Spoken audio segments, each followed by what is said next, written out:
So, good evening, good morning, or good afternoon, wherever you are in the world. Welcome to the NSU TTS Prinz battle in RaceRoom Racing Experience. Get your drinks and your snacks because we will have a whole evening of sim racing entertainment prepared for you. The drivers were selected by a leaderboard challenge on the RaceRoom Hillclimb track, and we just saw Michel Kaspering's epic record time, a 5:53.359, and like this you got familiar with the car and how it looks when you try to really push it and go quick. So what a run by Michel Kaspering, and for today's stream I am joined in the booth by Daniel, DDF racer Finney from Australia, to commentate on no less than 3 races this evening with the NSU TTS. So Daniel, welcome to the race room commentary booth.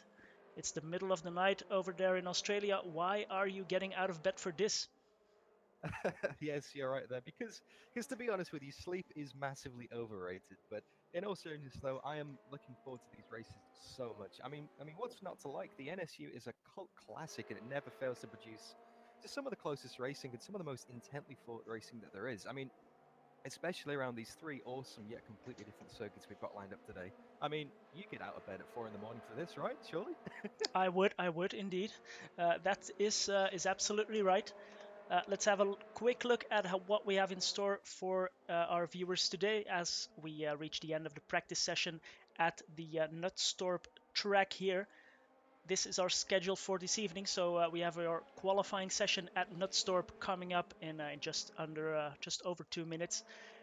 12-minute qualifying session, then a 25-minute race around this very tricky racing circuit, which we will get to know a lot better this evening. Then we head into qualifying 2 for Mid-Ohio, the chicane layout, and then we head into a Nordschleife race. So 3 great tracks for these cars, and yeah, really looking forward to that. Let's have a quick look at the drivers that we will have in store for you. 30 drivers have been picked from the fastest leaderboards, and as we said, we have the likes of Michel Kaspering, but also Thomas Oliveto, Massimo Boni, Alessandro Isacchini, and Ericsson, for example. Jesper Ericsson currently topping the timing sheets with a 108.6. So a lot of known and a lot of unknown names on this list, right, Dan? Yeah, correct. I mean, I just want to point out very quickly that the cutoff for this top split was only 10 seconds slower than the fastest time. So when you think about the time that obviously Kaspering went and set, I mean, that was an absolutely amazing lap we saw in the intro there. But yeah, Tillman Cecilberg with a 6 minute and 5 second lap. That's how tight it was to get into this race. Obviously, the top 30 getting through. I think we had about 117 people sign up for the race, and maybe 280 set a lap on the leaderboard. So a fantastic turnout for this event. And like you say, many drivers we know and many drivers we don't know as well. It's going to be an interesting one today. Yes, indeed. Currently 27 drivers on the server running their laps, and well, 30 seconds left. We will be joining one of the top drivers on board for their first flying lap around this circuit. It's not very known, Knutstorp. It's a one-off track. I don't think it can be found in any other games. So very tricky, as you will see, very big elevation changes, and that's actually a characteristic that we see on all the 3 tracks that we have today. Knutstorp, Mid-Ohio, and Nordschleife, all 3 very twisty and with a lot of elevation change. Yeah, and lots of high curbs around all of these tracks as well. So I wouldn't be surprised if we see a few cars on their roofs today, Miguel. Yeah, indeed. Two-wheeling these cars is very, very possible, especially on this track. Let's, well, Jasper Eriksson set the fastest lap in practice. Let's see if we can get on board with him for the out lap and then his first flying lap. Everybody trying to find a bit of space, but as you can see here already, the Jasper Eriksson already trying to get past the driver in front of him to get a bit of clear space. It's a small track, only a 1 minute X lap time, so that is very small for 30 cars to be on. Yeah, are you sure we're not watching the race already? I mean, this is this is all action go. Everybody trying to find a space to get a lap. I mean, it's only just over 2 kilometers here. And when you consider the fact, like you say, we do have 27 drivers on the server right now, it's going to be tight to find a space. So everyone's trying to battle for position. It looks like the race has started already. But yeah, just to remind people, this is qualifying. Everyone's on their out lap now, trying to find a space to go and set the fastest time they can. Yeah, indeed. Look at this final sector here, going up and down. And now Jesper Eriksson will start his flying lap, and I'll guide you through it. Long front stretch, and then braking just after the 100-meter board, turning into Startkurvan, and then getting up on the curb on the left-hand side through Svekken, and then under the bridge, almost flat out. Now setting the car up for this left-hand turn, which will get you into the hairpin, Harnelen called in Swedish. So this one here will be a hotspot for action, this hairpin here. And Eriksson might be losing out here. He's joining. He's very close to the cars in front, and he does seem to be a little bit faster, so not an ideal time. But we're seeing 20.5 for the first sector, as he's trying to pass the 75 car here around the outside. That won't be possible. This is almost the race indeed, as laps are coming in. Kasperink with a 109.2. Where does Eriksson come in? He puts himself in third position. But what a hectic start to this qualifying session. 9 minutes still left on the clock. Yeah, you're not wrong there. He's already down to fourth position because Christian Garçon, the Frenchman, has gone and set a 1 minute 9.230, currently the fastest car. Only 0.052 seconds ahead of Kasperink. And then Luca Pellegrini's knocked into third position. He's only 0.079 seconds behind. So yeah, Jesper Eriksson is only 2/10 off, but he's down in fourth position. So this is something that's going to be evident with these cars during today's qualifying and race sessions. There's not much of a difference between them. Obviously, there's only 120 horsepower. They don't weigh much, but the slightest mistake, the slightest bit of traffic is going to completely hold your lap up, and it's just, you're going to lose all the momentum. So it's going to be in the fine details today, Miguel. It's going to be very close, and there's not going to be much separating these guys when it comes down to it. Yeah, yes, indeed. Everybody getting into the groove now, and Attila Diener in fifth currently, but good first sector for him. Yeah, doesn't improve in the end. We also have Alessandro Isacchini currently in 20th, so a bad lap for him, 4 seconds off the pace. But he's also improving in sectors 1 and 2. And a rather European like crowd here Boni. today. Yeah, sorry? Sorry, Miguel. Just looks like Massimo Boni has gone and popped it up into fourth position. No, Alessandro Acchini's now gone into second position as well. The times are changing all the times, but we do have 3 Italians in the top 5 here. I think you were going to say something about the Europeans in this race. Yeah, indeed. So a very European driver list here. We saw in the previous special event a lot of people from Asia and some exotic countries, but now it's mostly Germans, Italians, Frenchmen, etc. So a whole European field here. Most exotic name I can find here is Anton Baradulin, and he's from Russia. So he's in 28th at the moment and not on the track. Jesper Eriksson, on the other hand, purple first and purple second sector, and he's improving, puts himself up into 5th position. But currently Christian Garçon at the top of the field, 109.2, and as I say that, Gavino Pintus gets out in front of him. Everybody setting green sector times at the moment from the guys who are on the track. And we only have times from Guillaume Blanc and Anton Baradulin still to come. So 27 drivers on the server, as we already said. Yeah, Gavino Pintus currently taking the top spot with a 108.977, the first guy to go into the 108s, which is actually faster than the fastest time we have on the leaderboard for this combination, the Yeah, NSUs at Knutstorp. So already he's gone and set a track record here. So the pace, you can't accuse these guys of taking it slowly. These people are pushing as hard as they can, as evidenced by the record time we just saw, the 108.977. yeah, indeed. And Pintus improving in his second sector. Did have an average first sector, but still, can he eke out a bit more of a gap? 2/10, 2.5 tenths is quite a big margin here on such a short track with these evenly matched cars, but he goes quicker. 108.9 still, but 3/10 clear of Garza. Isakini is also 3.5 tenths back together with Kasperink and Pellegrini. So half a second covering our top 7.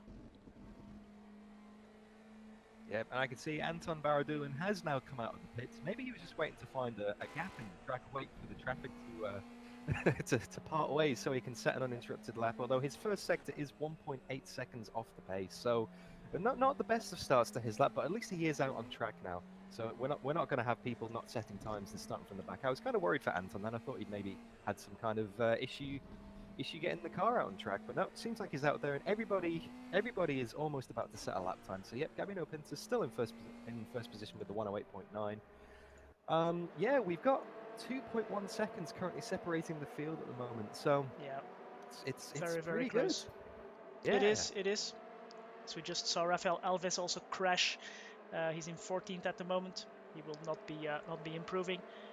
And as is custom here in RaceRoom, when the timer hits 0, that's session over. So 4 minutes and a half still on the clock.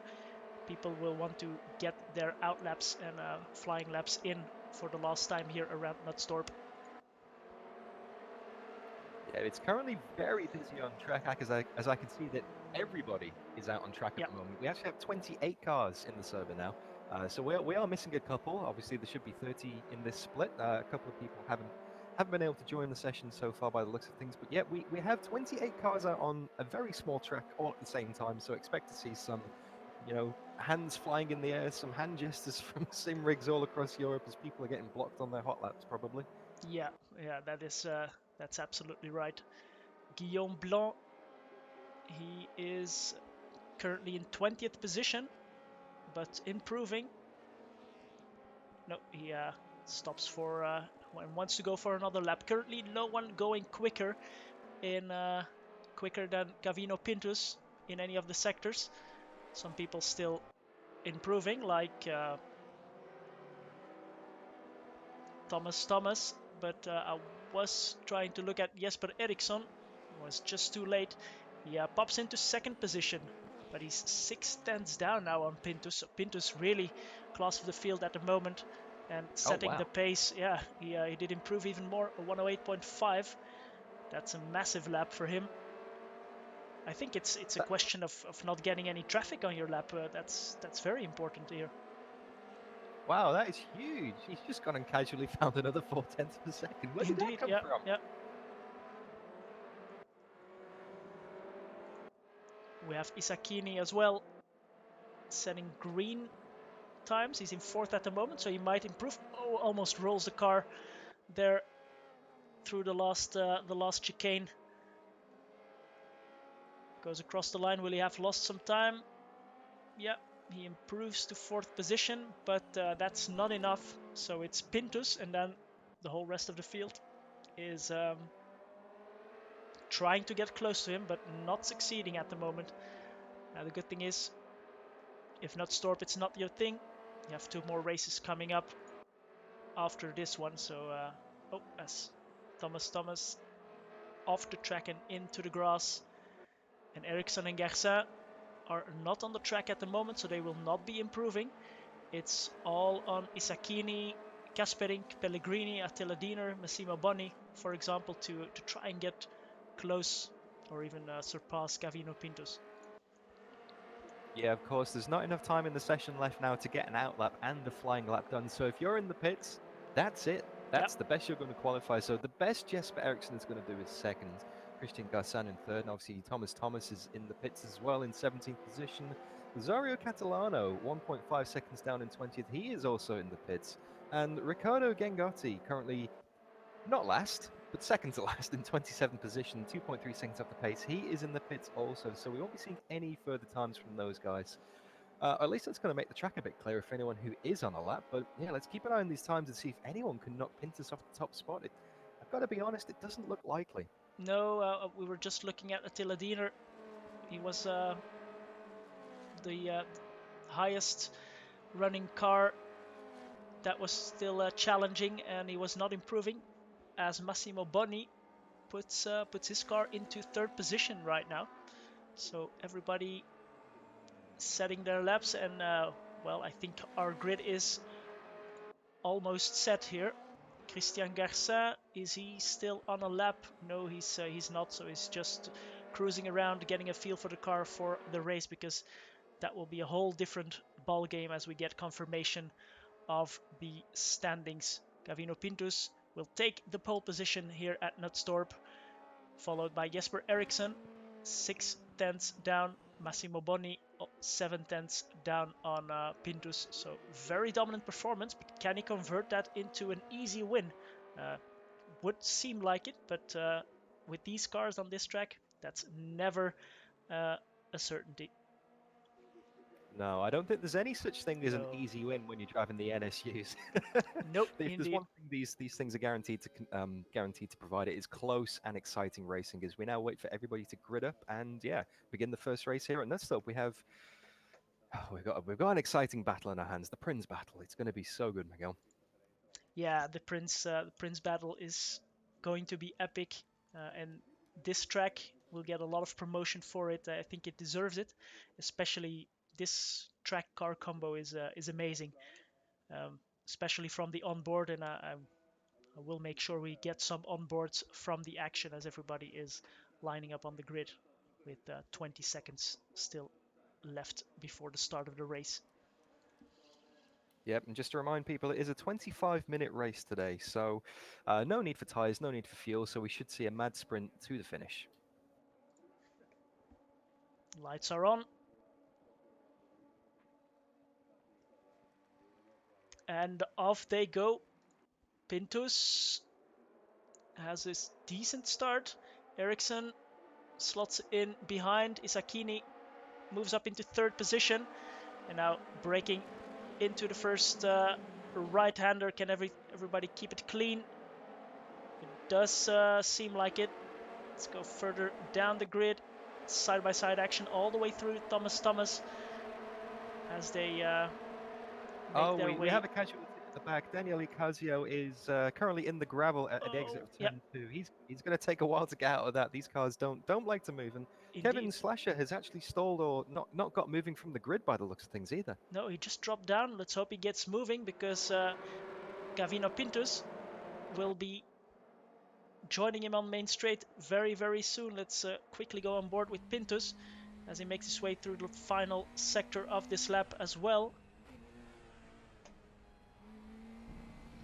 Yeah, Kevin Slasher is still stood on the grid there, so hopefully Pintus doesn't go into the back of him. It's going to be carnage. Hopefully people see that. He's moved out of the way. That's good. Just in time. Pintus just had him in his front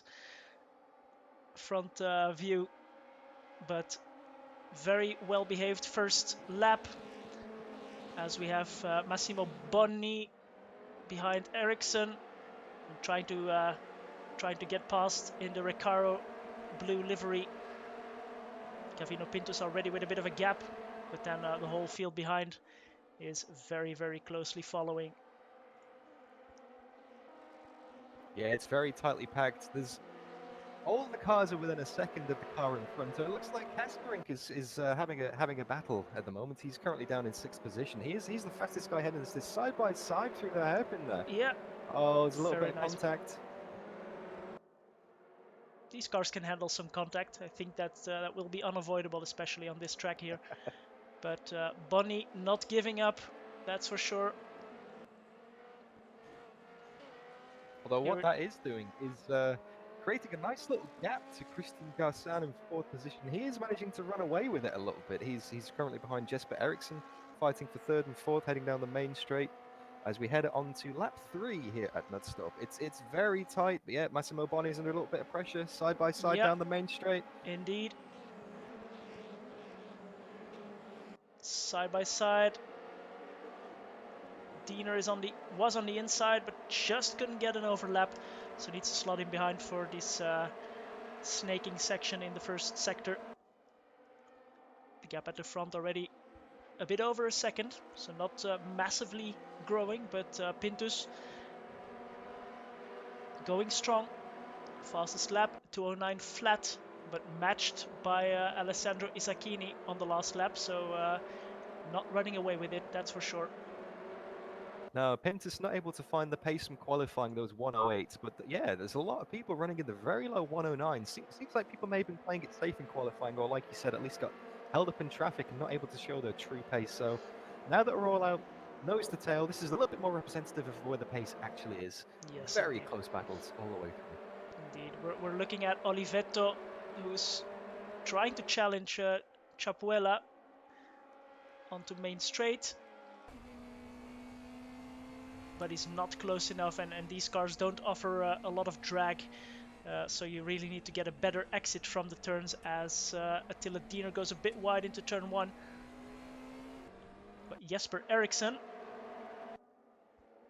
while I say that, he is right on the tailpipes of Alessandro Isacchini, and he's looking very feisty. About yeah, who's thought about it then? Yep. Sliding the rear out, heading towards the hairpin. He's on the outside. Oh, it's fantastic to see these cars sliding around. Yeah. It's definitely the fastest way to drive them.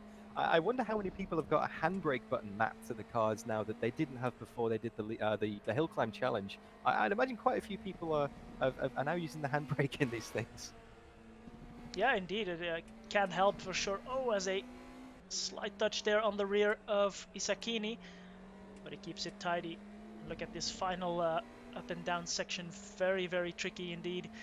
And unfortunately, Eriksson not getting the best of runs through the last sector, so no move is on into turn 1. Luca Pellegrini, meanwhile, you can't even see him, he's so close to Attila Diener. They've been in a fight for the last few laps already, but Diener at the moment stays in front as gaps are still very, very small. But now the front gap at the front goes over 2 seconds, so Pintus will just need to try and keep it steady. And I'm wondering if we would be seeing any lap traffic here in this race. It's a short race, but it's also a short track, so might be coming into play later on in the race.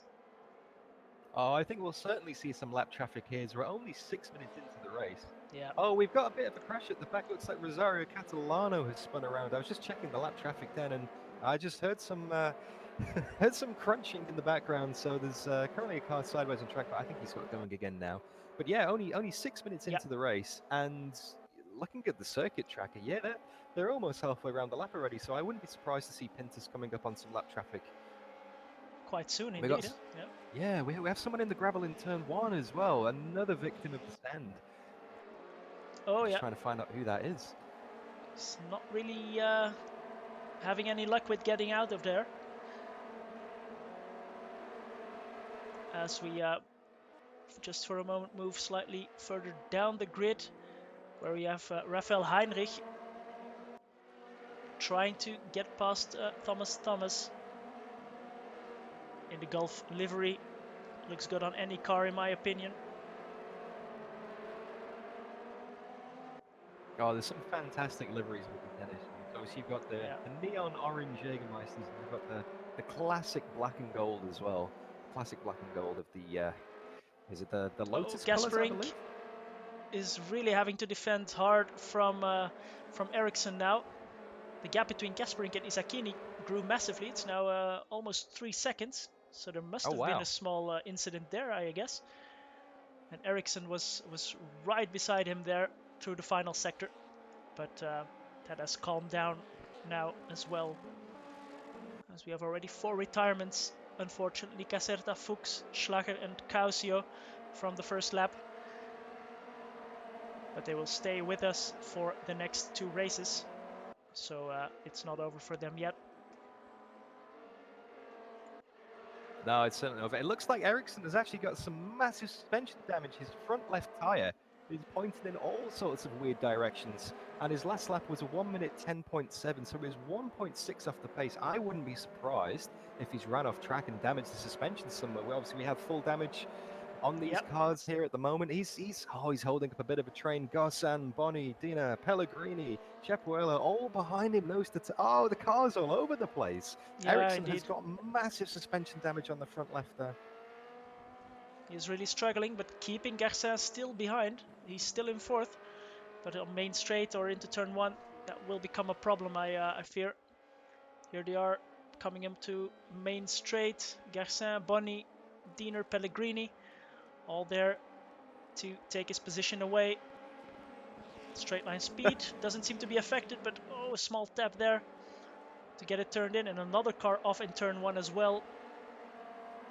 I think that's Nicholas Riedel, Yeah. down in 24th position. He's stuck in the gravel as well. Wow, we got 4 cars within a second of each other. Jesper Eriksson is definitely the cork in the bottle here. The gap to the car ahead is now 4.2 seconds by the looks of it. Sorry, no, that's the gap from Kaspering to Isakini is 4.2 seconds. My apologies. Eriksson has 1.6 to the cars ahead. Indeed, but Bonnie, Pellegrini, Diener getting past momentarily. Diener up into P6, now dropping back to P7. So these guys battling it out has given Eriksson a bit of breathing space once again. So it's a race of up and downs.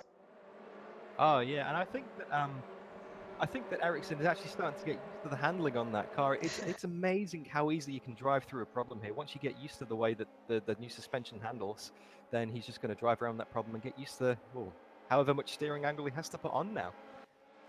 Yeah, indeed.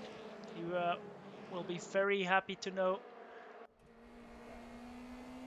that he can drive around that and that the cars behind are going 4 wide into turn one. A bit of a squeeze there by Massimo Bonni on Luca Pellegrini. Looks like we have another victim in the gravel at turn one as well. Dirk Greschel is currently stuck trying to get back out again. And Catalano is also stationary on track. Nicholas Riedel got back out of the gravel, so that's good to see. But yeah, gravel not the best friend of these cars with their soft suspensions. No, definitely not. It looks like Ericsson's chances of a win have slightly gone away now. He's taken a trip to the beach by the looks of things.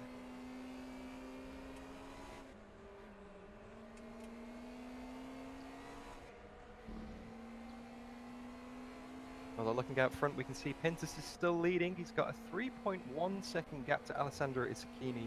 It's Italian 1-2 at the moment, with Kaspering in third position, about 5 seconds back. And then, Eriksson is in fourth with Garsan, Dina, Bonnie, all very close behind. We see Oliveto also getting into the gravel. He was battling with Cazorla and Chipahuela, but just out breaking himself. Sorry to cut across there, but into the gravel he is and still is. So that battle for P5 behind Garcin. And Dina's spun. Sorry to cut over you as well, Miguel. Dina's spun. He's down to 10th. He lost it just before the hairpin. He's rejoining the track quite slowly there, dropping back 14th, 15th almost. It's not giving that position away, but all over the place. Garsan and Eriksson side by side. It looks like Eriksson is finally under pressure. Eriksson has held onto the position, but Garsan is right behind him. But it looks like he's got some suspension damage of his own. His rear tires are pointing all over the place here. Yeah, we also see from the onboard that they're struggling to keep the car straight even. But Garcin looking at the outside for turn one. Eriksson covers the inside. And again, a bit of a touch. This placed right into the hands of Bonnie and Pellegrini once again. Yeah, somehow, I don't know how exactly, but somehow Jesper Eriksson is holding on to that fourth position with a very damaged car, although I suppose the fact that Christian Garsan's car is damaged is probably helping a little bit as well. Yeah. Indeed, and looking at fastest lap times, it's actually Isacchini who is the fastest car on track with a 108.7. Pintus's fastest lap was 1/10 slower. So raw pace. It's Isakini, but he is 3.5 seconds behind almost. So that's a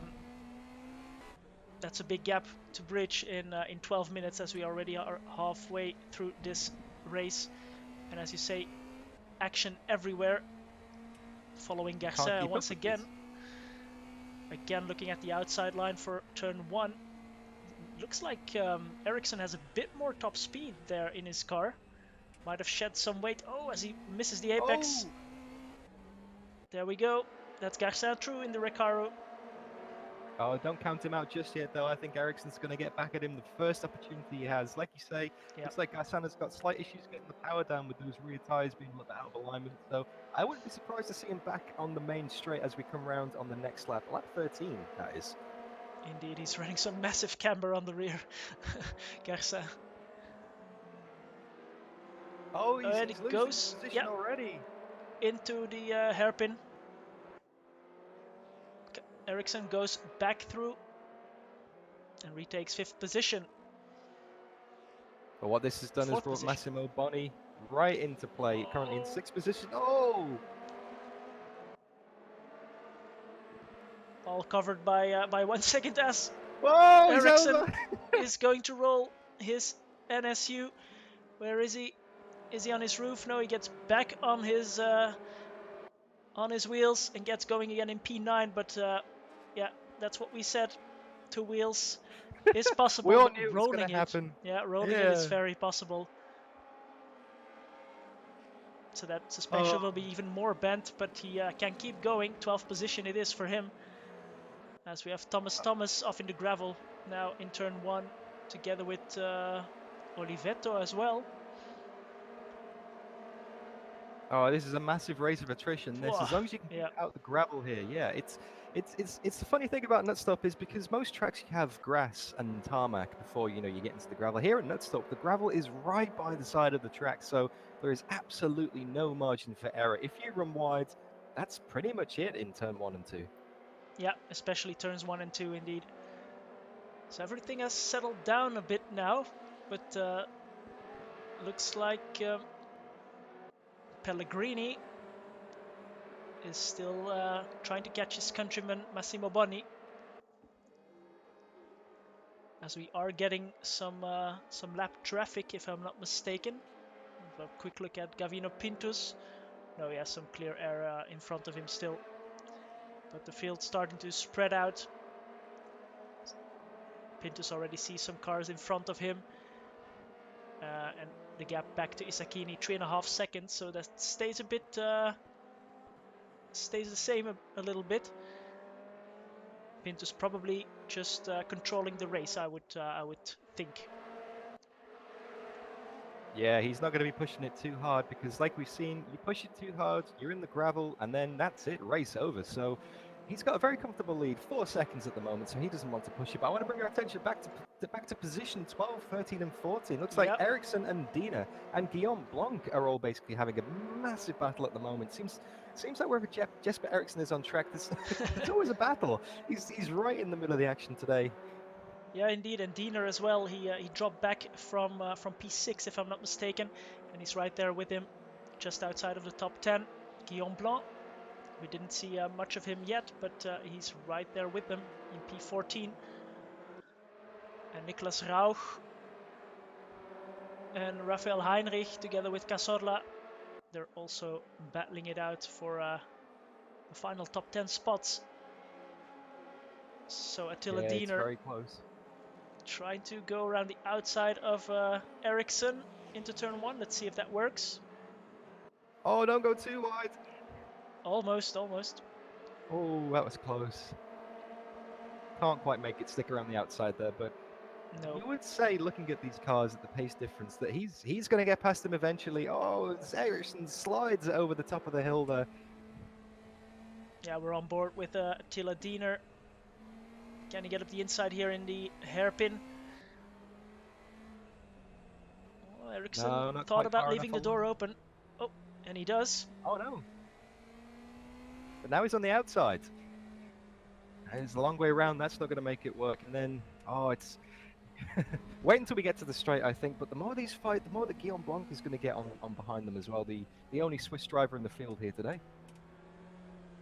Yes, indeed. Oh, as Ericsson goes a bit wide, puts a wheel on the grass on the outside and here through the S's as well. So he will not have the best of exits. And he can't defend the inside line, so that's Diener going through if he gets the braking right into turn 1, and Guillaume Blanc, he might be joining him, getting past Ericsson. Let's have a quick look. Oh, too late on the brakes there for Blanc, though, Yep, and indeed. Ericsson gets the over-under on him. He's back up ahead of that position with only 6 minutes and 45 seconds left to go in this race. It's getting to the pointy end. Yes, indeed, it's money time right now. We have 24 cars still on the track, so a lot of those. Oh, as Ericsson goes wide into the barriers, and that will leave Blanc to get past eventually now. But as I was saying, everybody seems to have gotten out of the gravel traps and can continue their race, so that's good. Good to see. We have a massive Italian delegation at the front in the top 10, and then quite a bit of Germans around the top 10, and then further just outside of the top 20 as well, a group of Germans, Gretschel, Riedel, Zesselberg, and another Riedel. Yeah, we currently have 1, 2, 3, 4, 5 Italians in the top 7. Wow, talk talk about domination. That's taking over. The only other non-Italians in the top 7 is Kasperink in 3rd and Garsan in 4th. Yes, indeed. 5 seconds now, the gap at the front almost. So Pinto's working on lap 17 and not budging. Of course, he needs to do the qualification runs again for the next races. It's not like he has earned pole position for all 3 races now, so everything starts again very I hate soon. to cut over you, Miguel, but we've had a problem for Isakini. He's disappeared from the standings. He was running in 2nd position. He's gone. Oh yeah, Isakini dropped from the server indeed. Big shame for him. He was in 2nd. How unfortunate. Yeah. Yeah. Indeed. Let's hope he can get back in. That would be good. It would be a shame to miss him. He was battling it out with the big boys in the top 10. As we have Serrano Cazorla side by side with his countryman Rafael Alves. No, sorry, that's a Frenchman. But still a 4-way battle for P7. And this is the thing in these cars, as soon as you make one mistake or as soon as you get offline and stuck into a battle with someone, everybody behind you just closes straight up again. So you really, I mean, Pintus has had it easy this race. He's been out in front. He's now currently, well, now that Isakini's dropped out of the race, he has an 11-second lead in a 25-minute race. That's incredible. He's just drifted away. But if he was fighting, he would be closing up very, very, very quickly with the cars behind. So yeah, as soon as you get stuck into a battle, that's it. It's all on. Indeed, we're looking at Rafael Alves, and he ran over a curb, popped his 2 front wheels up in the air, but got back going again. Didn't lose any positions. But Rafael Heinrich, he is right beside him on main straight, almost. So also trying to go for the undercut, braking just behind the 100-meter board. Oh, and Heinrich almost going too deep into turn 1. Attila Diener now is also behind Guillaume Blanc, so Blanc got through eventually after that battle with Ericsson. Ericsson has already moved up into P11, got past Patrick Matiaszek. Oh, this battle for Matiaszek, Blanc, and Diener. Oh, Diener's gone off into the barriers. Diener got fired out. He got launched into the gravel. Hopefully he can keep the car going. He's not going to get... No, he is going to get stuck. Diener's stuck in the gravel. Almost gets it going again. So let's hope he can rejoin the race. P15 currently. Anton Baradulin started from, I think, last position. He's currently in 16th, so going well. Diener gets out of the gravel. Oh, that's so unfortunate, though. He's dropped down more positions. He's now down in 16th position. Yeah, As we look at Raphael Heinrich, I want to draw your attention to Nicholas Rausch is 0.2 seconds behind him. Oh, there's a close battle here with 2 minutes and 14 seconds left to go in the race. It's getting pretty tight for ninth spot here. yeah, indeed. And Elvis really exploring the track limits, using all the grass on the outside of turn 2 to try and stay in front of Heinrich and Rauch. Incredible action here with these NSUs.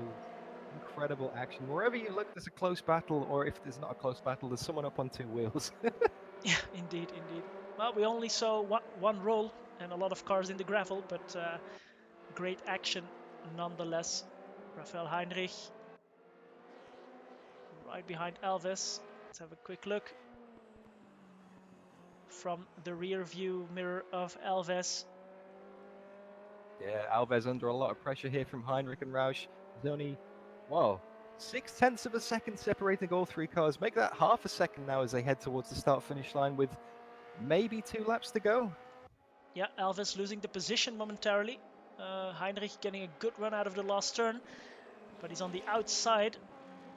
This will get hairy. Elvis stays in front for now. Everything stays as it is, but 58 seconds still to go, so we might get one more lap after this one. We'll have to see where Pintus is for just a second. He's going through the final chicane now, so this will be the last lap of the race that Pintus has now started.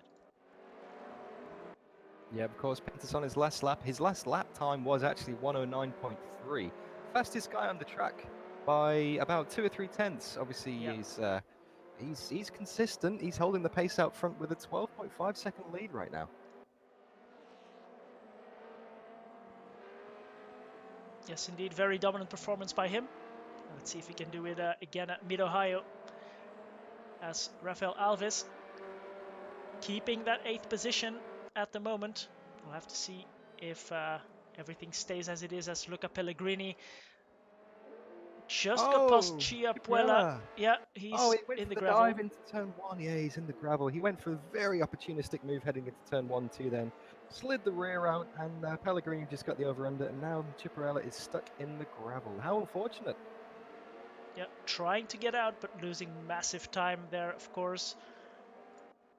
As Rafael Alves, we just missed that. He lost P8. No, he's still in P8, but well, they all gained a position, didn't they? But Heinrich got out in front of him. Oh, he's lost another position Yep. now. Looks like Roush has got through as well. This Through is the the last lap hairpin. of the race, of course. It is. We'll quickly. Our race leader already has crossed the finish line.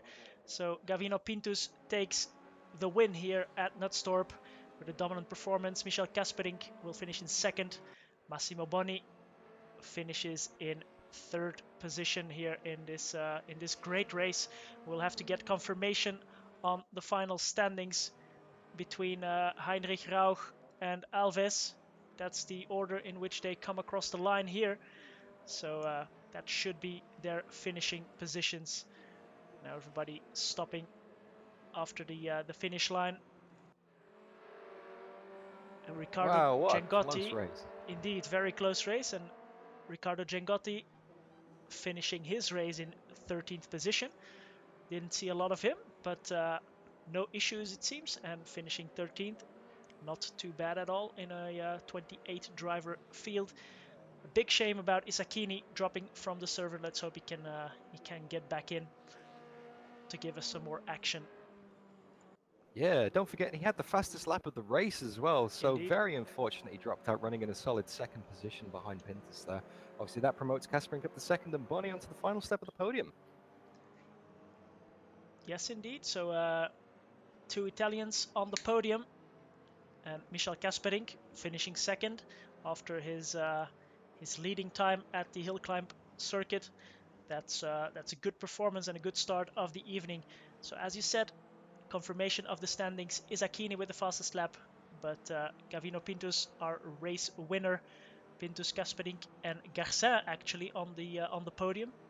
We Bonny got past him after the finish line, was showing on our screens as third, but it's Garcin, Frenchman, in third position. Then it's Bonny, Pellegrini, Serrano Cazorla, Heinrich, Rauch, Alves. So he finished behind those the two Germans. Then Ericsson in the end finishing in P10. Matjuszek, Blanc, Jengotti, Diener, Baradulin, Catalano, Gretschel, Thomas, Riedel, and Zeselberg for the top 20 positions. So as we load into the next session, we will take. We have already started. That went very, very quickly. We already started our 12-minute qualifying session around mid-Ohio. Wow. So that's how fast it goes. As I said in the beginning, grab your drinks and your snacks because you won't have any time to get them once we get started. For those Yeah, who, you're not wrong there, Miguel. indeed, for those who don't know, mid-Ohio, here's the track layout. Again, a bit similar to Knutstorp, a lot more known, and we are running the chicane layout, which means that after turn 1 on this image that we see here, we have the right-left chicane before turn 2 that we will be using. So that adds an extra layer of difficulty to this already difficult track, but a nice back straight for some nice passing opportunities, in my opinion. A great track in any car, but I think in these cars it is a challenge on its own. Oh, completely agree with you there. I mean, this obviously is a fantastic circuit, Mid-Ohio. Yeah. A favorite of the Indy cars, actually, the FRUS cars. Now, just as a matter of interest, you can expect a 1 minute 5 seconds from those cars around here at any car on full tilt. NSUs, maybe not so much. You're looking at a 1 minute 50, so some 45 seconds off the Yeah. pace, which Yeah. kind of gives you an indication of the speeds we're dealing here with these NSUs. But that doesn't mean it's any less skilled or any less awesome, because often the slower the racing, the more exciting the racing, the closer the battles. Yeah, indeed. Everybody getting out onto the track, and I suggest we follow Gavino Pintus for his first flying lap when he starts it, and see if he can set a good benchmark, as there are already some guys out on the track trying to set a lap time here, but Gavino Pintus is the man to watch. Everybody will want to try and get close to him, and he will be the one everybody is watching out for. A bit more space around this track for the qualifying session, so that will probably help with that. Yeah, I would also keep an eye on Luca Pellegrini as well. He has the fastest time on the leaderboard at the moment, a 1 minute 50.320. Obviously, he is in this race today. He is, one of the Italians, one of the many Italians we have. But yeah, keep an eye on Luca Pellegrini. He has the fastest lap on the leaderboard. Nicholas Rausch is also in this race. He has a fast time as well. Now, Tobias Naumann is the second fastest on the leaderboard for the Mid-Ohio Chicane in the NSU. He is currently in Division 2 race. Obviously, there are 27 people out on track here at the moment. But we have 4 divisions. There's that many people turn up for this race. We couldn't fit them all in. So we've had to split the race up. And you're obviously watching the top split broadcast here. But don't forget, there are 3 other races going on at exactly the same time as this. Yes, indeed, as Gavino Pintus has started his first flying lap around the hairpin and onto the back straight.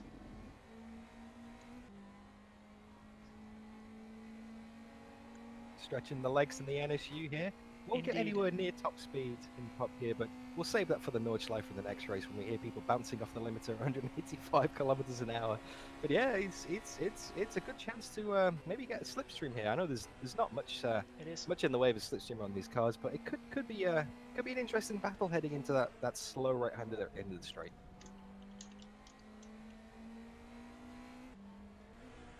Yeah, a 45.9 in the first sector for Gavino Pintus, as our first times are coming in. Attila Diener with a 151.3, and the rest of the cars slotting in behind at the moment. Kaspering then with a 50.2. That's more like what we expected to see as a pole time. Can anyone get below the 150s? That's the question. Can they beat that leaderboard lap time? Well, it looks like we already have, because leaderboard lap times are 1 minute 50.320. So already Kaspering is setting a lap record around here. as Gavino Pintos makes his way around the final corner. He's setting green sector time, so don't expect him to pop into first position. He pops into second position, 2/10 down on Kasprink. So the battle is on P2 and P1 from our first race. Setting the pace at the moment as Massimo Bonni is already again 6/10 down on Kasprink. Now, what surprises me here is Kasprink came back to the pits and is going out on another lap here.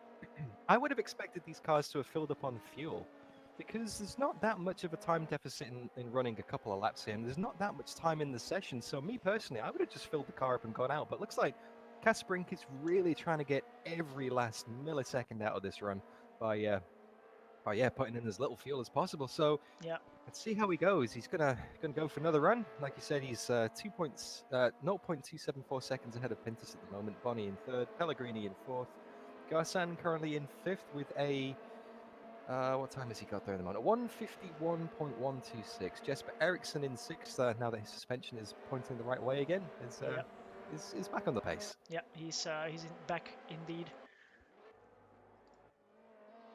And Isakini has joined the session again. Excellent news. Great news. He managed to get back into the race. Yeah, that's a good thing about several races on an evening.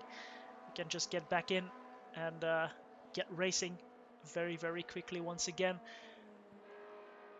So Anton Baradulin at the moment, setting green first and second sectors in 22nd position at the moment, but he will be moving up the order.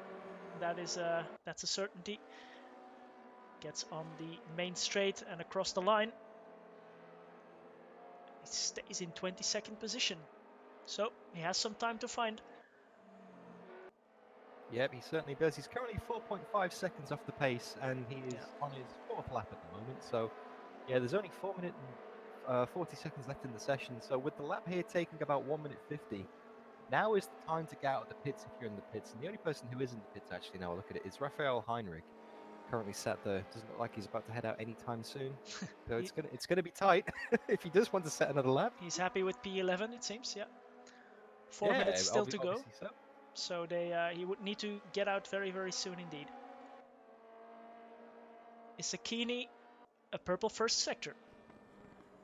So what can he do? As he heads through the midsection of the track here, through the S's, absolutely fantastic elevation changes here. Just so tricky to get the power down through these, left and then right and then left again, over the top of a blind crest, then right again. It's just constant change of direction, constant change of elevation. This is a true test of these cars. You can be a little bit cheeky with the power, you can slide the car a little bit, but do that too much and you'll be scrubbing time all the way. But yeah, these things, if you haven't tried them, these things are absolutely fantastic fun to drive. I would thoroughly recommend it. Yeah, everybody should try them. Second sector also purple for Isakini, as Pintus is also going quicker. So let's see what Isakini's time is. Can he get below the 150s? I don't think he will, but will he get into pole? He does, yes. 150.198. And Pintus, he's in the final sector, but he had a bad second sector, so he will not be improving. He will stay in P3. Yeah, stays in P3. Wasn't great. Yeah. No, but so Isakini getting some redemption. Oh, that's fantastic. That's how you do a comeback, right? Yeah. I mean, obviously, I don't want to speak too soon. We've still got 2 minutes and 40 odd seconds left. But Isakini currently on provisional pole position with a 1 minute 50.198. That's actually, look at the times. That is only 0.044 second ahead of Kasprink. That's such a close gap. I mean, that would be less than a car length if you put them nose to tail on the straight, perhaps. Yeah, it's so very close. Nicolas Rauch pops into P7. Caserta up into P21. I don't see anyone really setting purple sectors. Jesper Eriksson, he's in 9th at the moment and improving on his own time, but that won't get him onto pole position, I think. But Gavino Pintus, he's having a great first sector. Let's have a quick look at that. Yeah, 1/10 up on the first sector. So can Pintus grab a last-minute pole position here at Mid-Ohio, as Isakini as well is going quicker? Yeah, Isakini's only 0.02 seconds up on his best in the middle sector, whereas Pintus has a whole tenth and a half. And he's another tenth and a half up in the middle sector as well. Yep. Pintus, this could be an absolutely fantastic lap. Yes, indeed. This could be the 149 that we're looking for. If he can keep it together in the final sector, doesn't have any traffic right in front of him, and the third sector is quite short. So through the final bend and a dash to the line for Gavino Pintus, and he goes into first position, pole position, 149.8 for him. What a great lap. That's pretty quick. That is so pretty quick. We have Pintus up at the top, Isakini in second.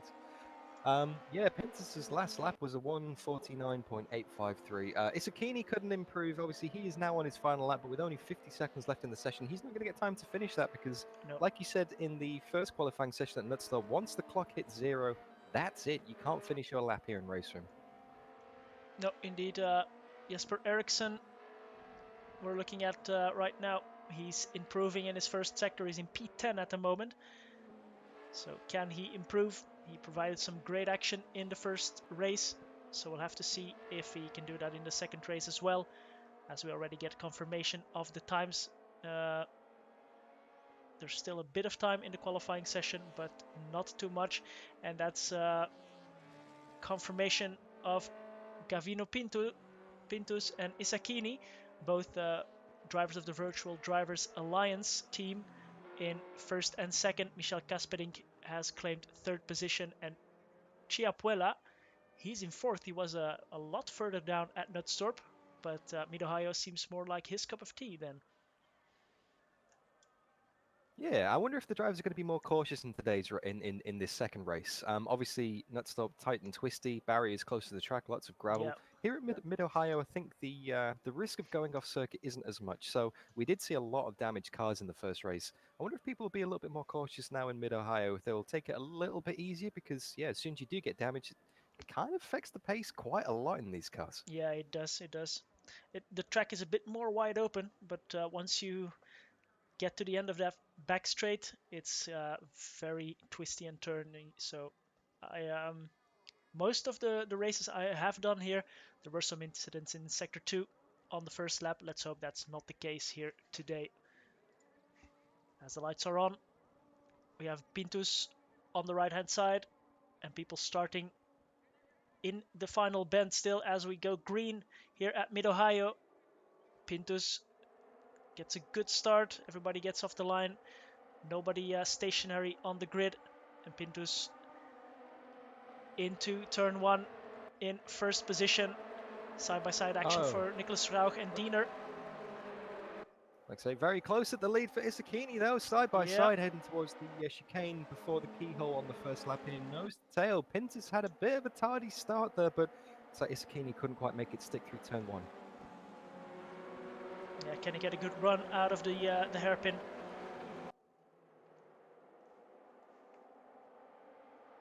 Oh, look at that train of cars, nose to tail, all the way down. There's less than, well, nobody is separated by more than a second as we head towards the slow right at the end of the straight for the first time.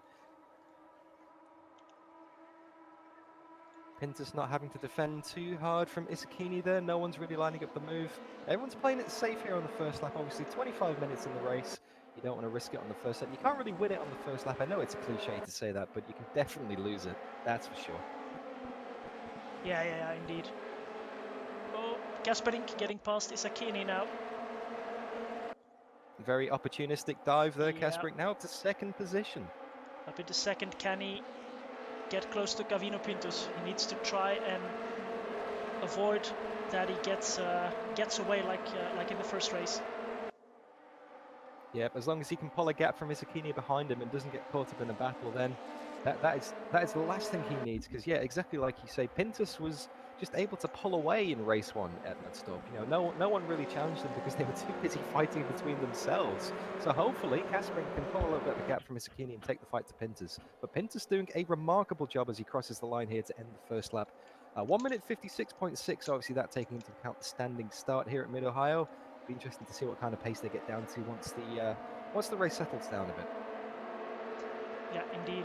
Everybody still running, and the whole field very, very closely matched with 27 drivers on the track right now. Pintus from Kaspering, from Isakini, as we get a nice shot of the whole field moving through. And again, Jesper Eriksson on the inside of Garcin through the keyhole. He is in front. We have someone off in the background as well. Yeah, that must be Gretschel or Causio. Did we not tell him it's not a rallycross today? It's a track race. Yeah, indeed.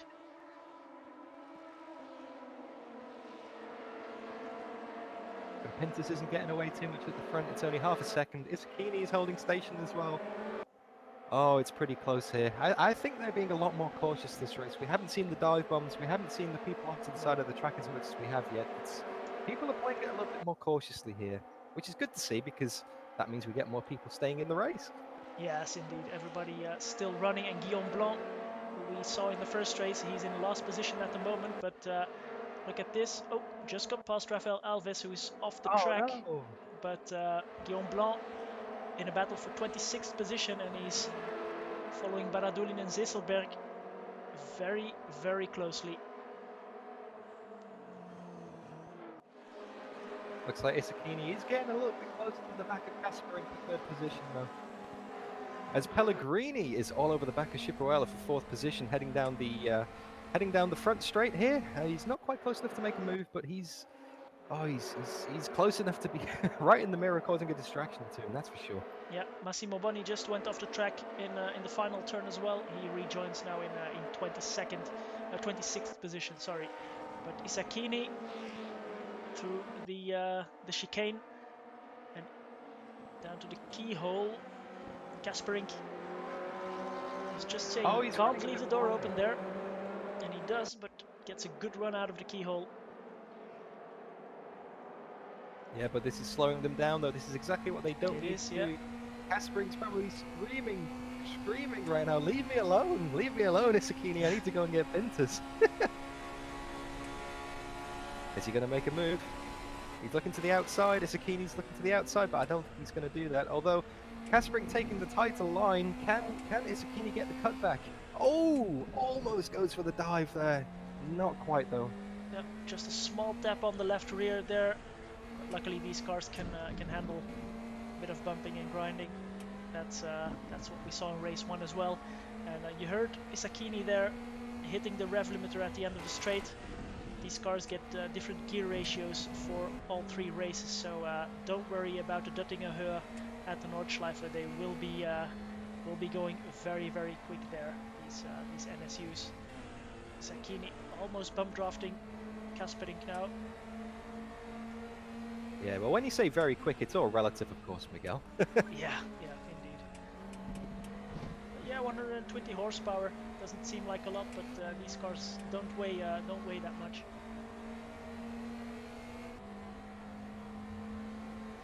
Oh, Isakini's all over the back of Kasperink as they head on to lap 4 here. The gap is 0.18 of a second.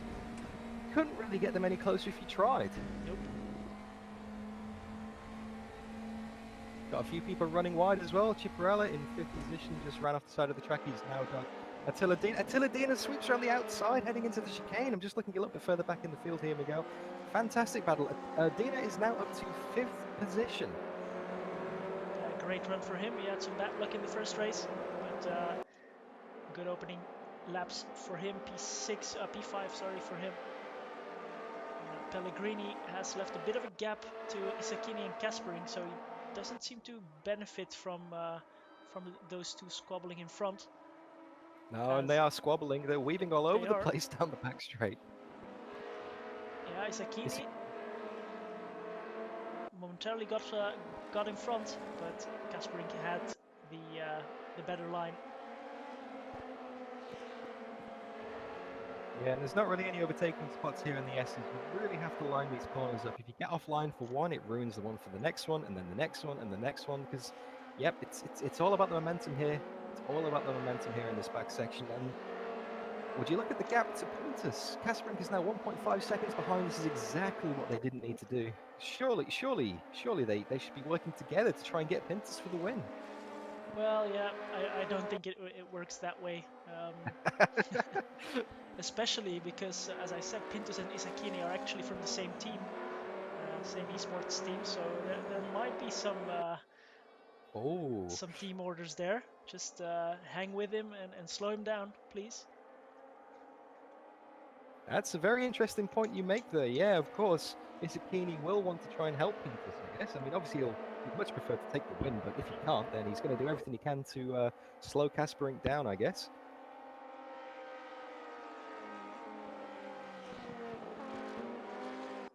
Currently looking further back through the field at the gaps, I can see that Christian Garsan is all over the back of Jesper Eriksson for 8th position. So that's getting very close. And obviously Eriksson is not that far behind Nicholas Rausch as well for 7th position. So we could have an interesting battle down the back straight here as the gap between Isakini and Kaspering has spread out a little bit now. Battles further down the field to keep an eye on. There's battles everywhere. Wherever you look, there's cars. But it's crazy. This is exactly what we love about these NSUs. Everywhere you look, fantastic battles. Yeah, the whole top 15 battling it out, and further down as well we have, as I said, Guillaume Blanc, 21st. He's within 1 second with Massimo Boni, Cazorla, Riedel, Seselberg. They're all right there, so any small mistake that is being made can cause a big position loss. Oh, as we have... Oh, no, sorry, that was just a timing glitch. Thought we had lost Kaspering, but he's still there. Christian Gersin, as you said, following Jesper Eriksson.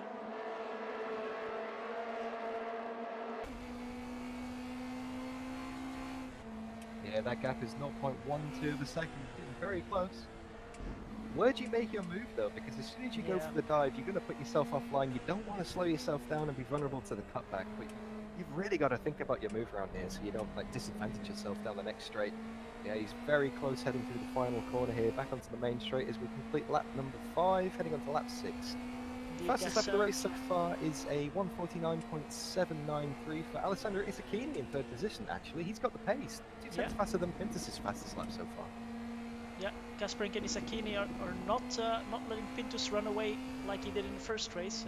He has a bit of a gap, but they are keeping close. As we saw, possibly a strategy from Gersin, the bump and run into the second to last turn.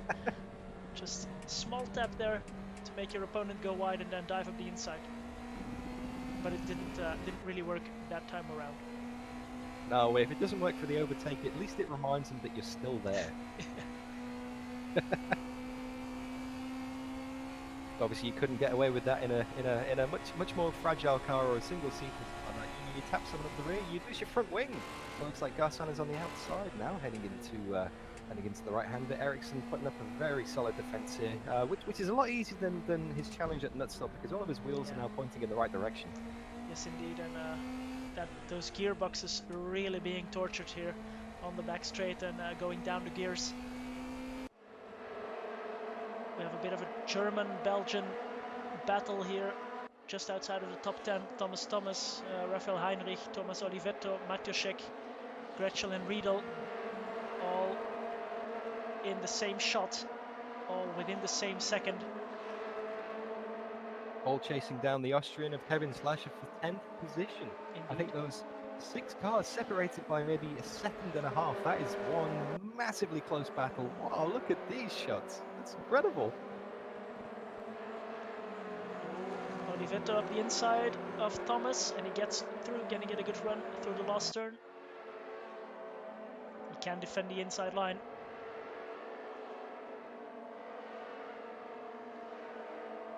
And Attila Diener in 5th. He's very close to Luca Pellegrini as well. He might switch to that very soon. But this battle for essentially top 10 position is great to watch. Oh, it's fantastic.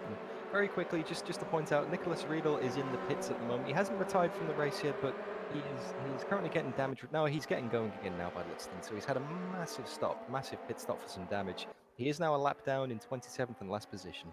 Yeah, rejoining right now. As I said, Attila Diener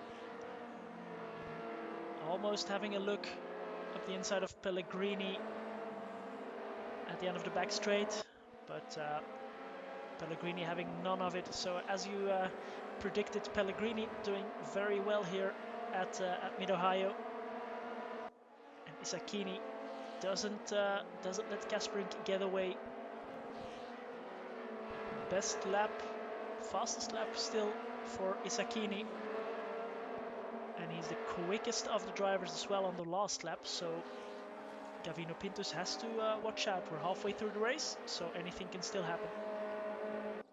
Yeah, like you said, he was the fastest. He has the fastest lap so far, and he had the fastest last lap as well, Yeah. with a 1:0.001. The gaps though at the front, there's nothing in it. Pintus's last lap was actually Pintus has just done a 1:50.078. Scrap that. I was going to say they're all within a tenth of a second of each other, but Pintus has just pulled out half a second. Yeah, and that gap has just grown over 2 seconds now between Kasperink and Pintus. That's just to destroy that morale of Kasperink and Isakini. Maybe tell them, hey, I'm quicker. Don't worry with your pace. I can cover you if I want. If we can we have a quick look at the front of Alessandro Isakini's car very quickly? It looks like he's been doing the bump and run a little bit too much on Kasperink. There's a bit of a crumpled bonnet there from what I can see, Miguel. Oh yeah, there is. I wonder if that's going to affect his top speed down the straight, if that's going to have any adverse effect on the very limited aerodynamics these cars have. He's now on the outside. He's getting squeezed a bit. Oh, very skirmish on the brakes there. But I don't think it will affect him if he keeps, well, running on the gearbox of Kasperink anyway. Oh, as Diener has just gotten through on Pellegrini, who fights back, was on the inside for the next right-hander. So Pellegrini and Diener battling it out, but still Pellegrini stays in front. yeah, I think he's made that move on Diener, actually. I think Pellegrini was in 5th and now he's up to 4th, so that's another spot for him. No, he was in 4th. He was in 4th. Oh, he was already ahead. My apologies. My apologies. And the battle for P10 there with Oliveto. Schlager lost P10 now to Oliveto, who has a bit of a gap, but Thomas, Heinrich Bretschel, Matjuszek, they're still right there. So Oliveto now at the front of that pack, and he wants to get away as quickly as he can from these NSUs behind him. As we now approach the 10-minute to go mark in the race. Oh, we maybe got 5 laps, maybe 6, depending on when Gavino Pintus crosses the line. He currently has a 2.75 second lead. His last lap was a 1:50.2, compared to a 1:50.7 of Kasperink, so another half second now. Yeah, but we saw Kasperink having to defend so hard from Isakini, so that is losing him time for sure. Oh, it's all part of the master plan, though, surely, from Isakini. Who knows? If he can get second in the end, then it's a perfect run for the team. Yeah, I wouldn't be surprised to see some kind of move on the last lap from Isakini. Obviously, very unfortunate he got dropped from the first race due to some kind of, I imagine, some kind of technical issue. But he is back. He joined again for race 2, and hopefully he can redeem himself and get that second position that he was on for in the first race at Knutstorp. Yeah. Diener once again going around the outside at the end of the back straight, and now he is in front and he is on the inside for the right hand turn. So I think that's P4 now for Attila Diener. Yes, it is Attila Diener up into P4, 5 seconds behind Isakini. Not sure if he would be able to bridge that gap, but we'll have to see. And that has left Leonardo Chiapuela to be right behind these two. So the battle for top 5 positions is far from over. Oh, you're not wrong there, with Jesper Eriksson not too far behind those two in 7th position. Yeah, indeed. Less than 2 seconds. Although Eriksson is under a lot of pressure from Christian Garçon, the Frenchman, in 8th position, less than half a second behind. And their last lap times were separated by 200ths of a second. Let's see what kind of times they do across the board now. Again, 6,000ths of a second, the difference in the lap times. It's incredible. These guys are, you couldn't get them more closely matched if you tried. No. It's the cars as well. We are running fixed setups here as well with these cars, which well, is the best way to race these NSUs, I think. With Pellegrini and Diener really having to defend into the keyhole, and Chiapuella might be the laughing third here if things keep going this way. Just when you thought that battle was over, it fires up again, and slightly up the road as well. Isakini is the closest he's ever been to Kasperink, within a tenth of a second. But again, Kasperink is holding the inside line at the end of the main straight. They're just ignoring the ideal line around this this corner at the back of the back straight. Some very robust defending, yeah. Yeah, indeed. But yeah, P2 is something worth fighting for, of course. I think these guys are at the level that every position is worth fighting for, really. We are looking at the professionals here. I mean, even the battle for 13th position, 12th, 13th, 14th, 15th, less than half a second in it. Those guys, it's pride on the line. They wouldn't want to give up any more spots than they have to. So yeah, these guys are serious. Yeah, indeed, and it is all about pride here tonight. There is a 500 VRP prize for a random finisher of all three races in this special event, but the winner is not getting any big prizes or something like that. Just a random draw, courtesy of RaceRoom. So very nice to see that, as Chiapuella goes up the inside of Pellegrini. Oh, not quite, but it's close. Not quite. As the fallback in line behind Pellegrini there, couldn't quite make the move stick in turn one. And that gives Diener a little bit of breathing space, although he is now 6.5 seconds behind Isakini. And just for keeping tabs on the lead of the race, Kasperink is now 3.5 seconds behind Pintus. Yeah, so slowly but surely, Pintus once again pulling away as we are riding on board with Christian Garcin. He is at the back of the battle pack for P4. He's behind Ericsson, Chiapuella, Pellegrini and Diener. As Pellegrini and Diener all the way to the inside line once again. Almost rolling the car, Ericsson once again. Almost getting a bit too eager over that curb. Yeah, he's putting in a very robust defense from Christian Garcin, who's been trying to get past him for, well, probably 20 minutes now. yeah, indeed. We've got 5 minutes left to go in the race, not much time left now. I wouldn't be surprised to see Isakini making a move for it. It's a lot cleaner than round one. We've got a lot more cars still in the race. We've got 26 runners still, as we saw. A lot of people getting beached in the gravel in the first race. A few retirements from that race as well. A few wheels pointing in the wrong direction, but mostly people are still running. People are still relatively damage-free. So yeah, let's get down to it in the last 4.5 minutes. Yes, indeed. So 26 on the server means we have lost someone, but I don't know who that could be. It's not one of the top runners, and Isakini is still in, luckily. Let's hope he doesn't drop out once again. I think it might be Alves. I think Alves is gone. Yeah, indeed, Alves is nowhere to be seen. So he had some great action in the first race, but now dropping out.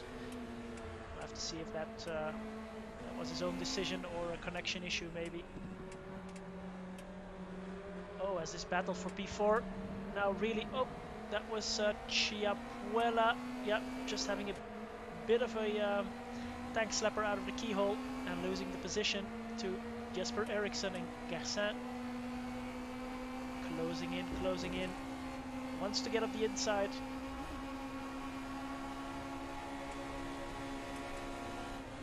Yeah, he falls right back into line in between Ericsson and Garcin. He splits that fight, who's been battling it very closely for the last few laps.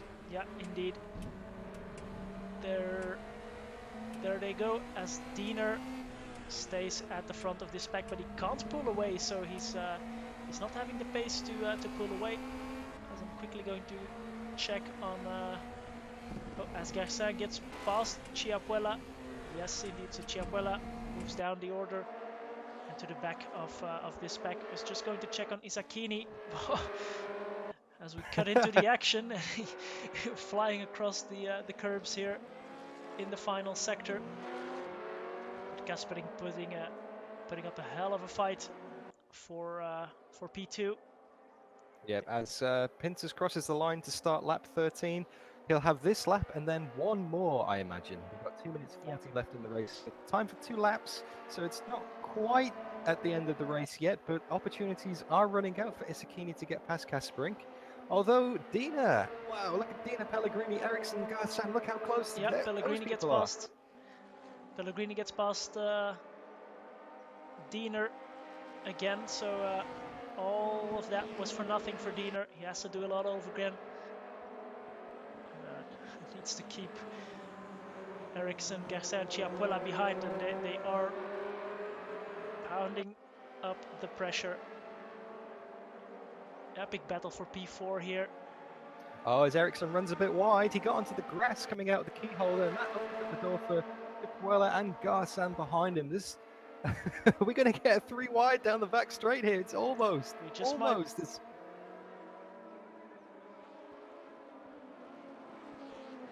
very clean racing. You do have to say these guys absolutely fantastic that there's not been any bigger incidents than there have been so far in this race. Very clean, very measured, very respectable racing.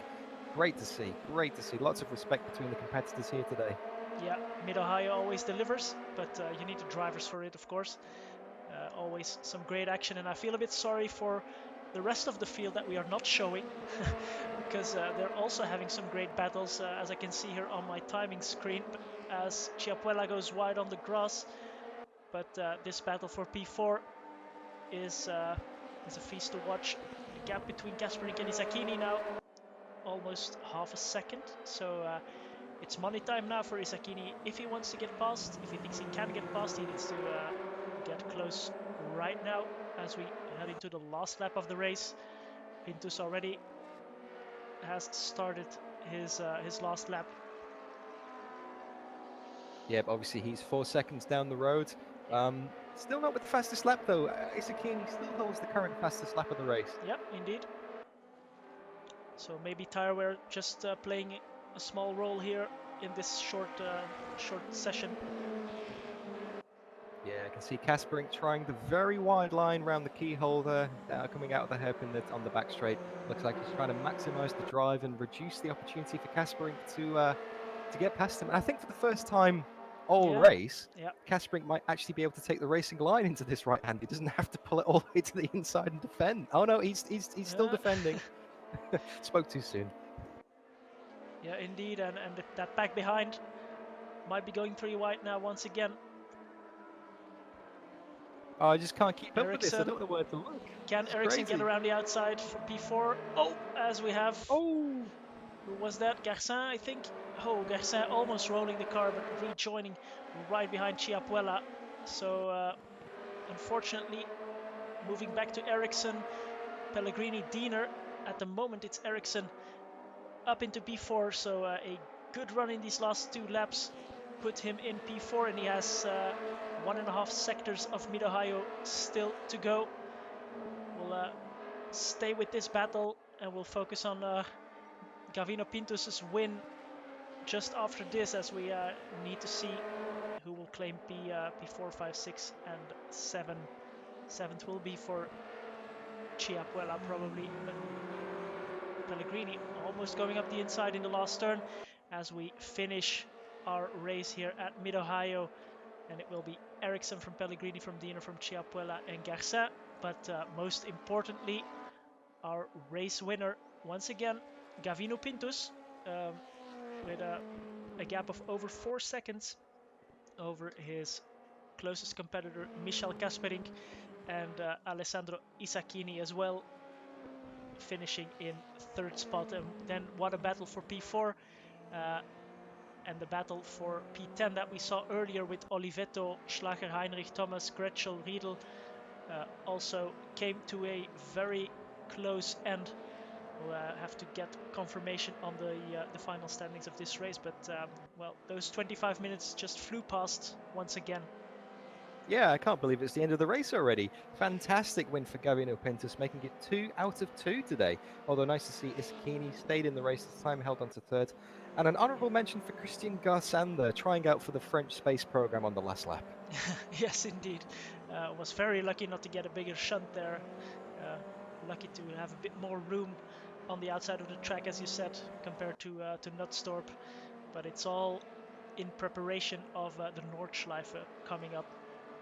Isakini with the fastest lap, Pintus with the win. So 2 wins in a row, but no fastest laps for Gavino Pintus. Kasparink in second, Isakini in third.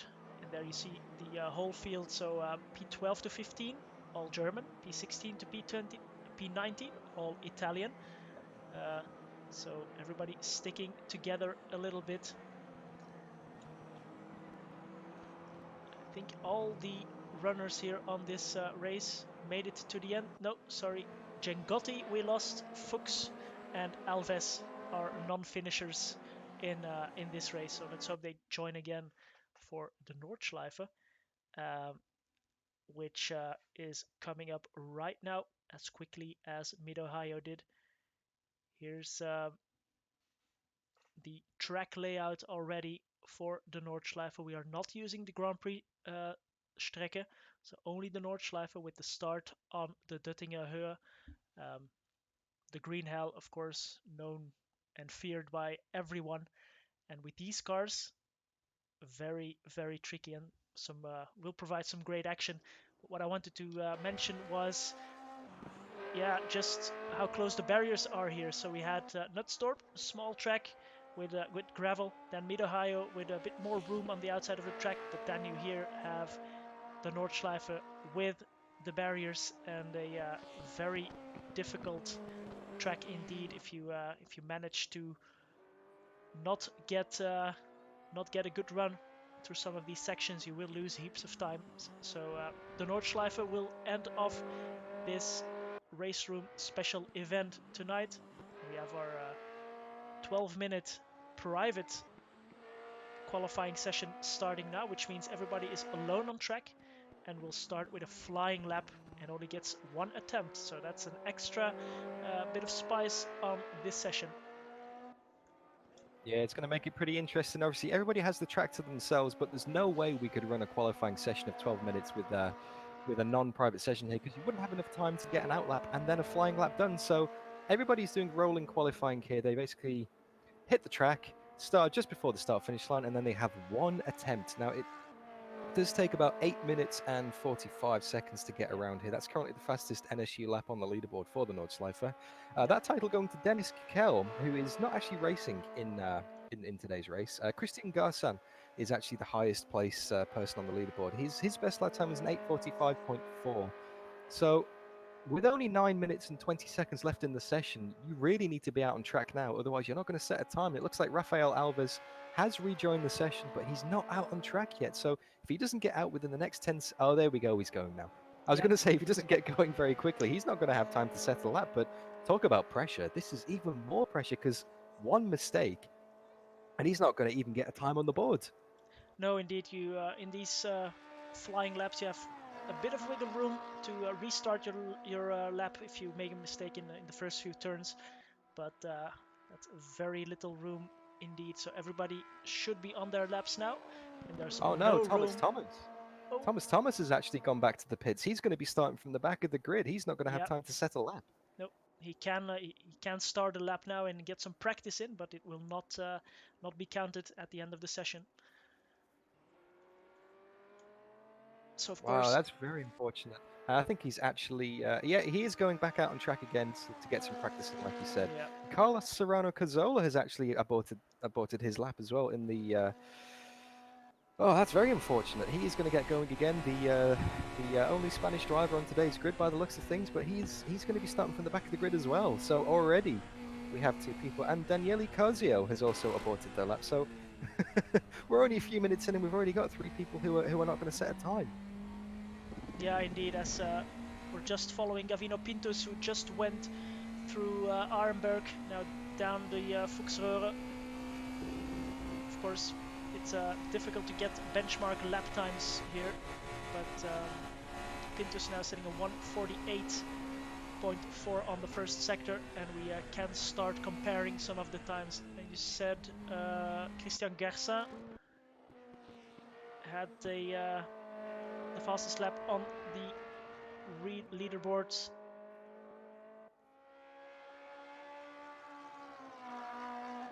And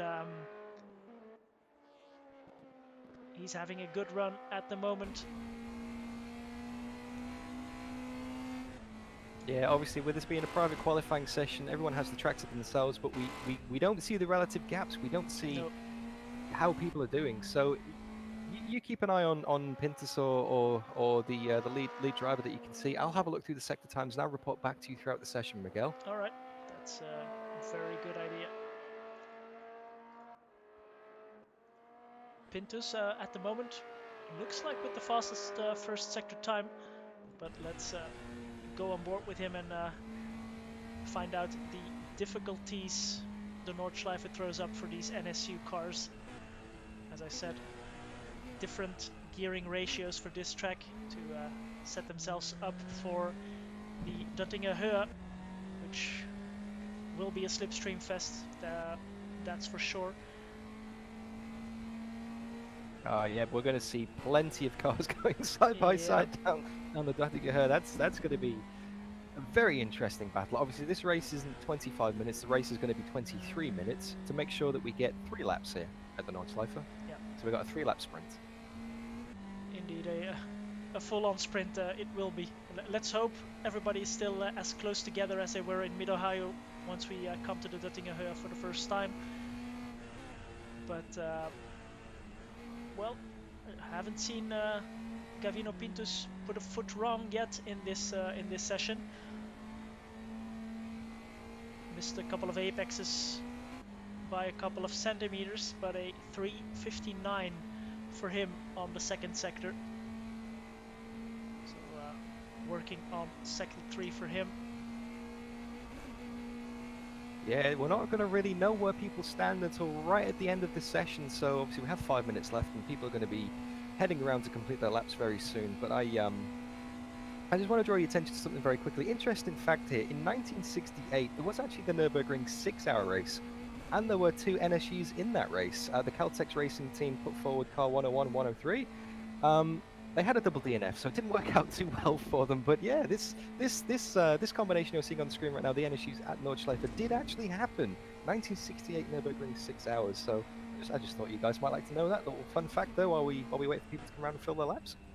Yes, indeed. Well, I would have expected that maybe some NSUs would join the 24-hour races every year as an attraction, let's say, like the golf, for example. But apparently not, as Jesper Eriksson and Raphael Heinrich are not on the track at the moment, so they will be starting from somewhere in the back of the pack. Go on board with Christian Gersin as well. He is running well.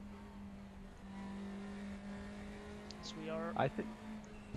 Sorry, Miguel. You go. Yeah, we will be getting some times in quite soon. As I pull up my track map, we have actually Niklas Rausch. He is the first car out on the track, so let's follow him around. He's almost making his way down to the Duttinger Höhe.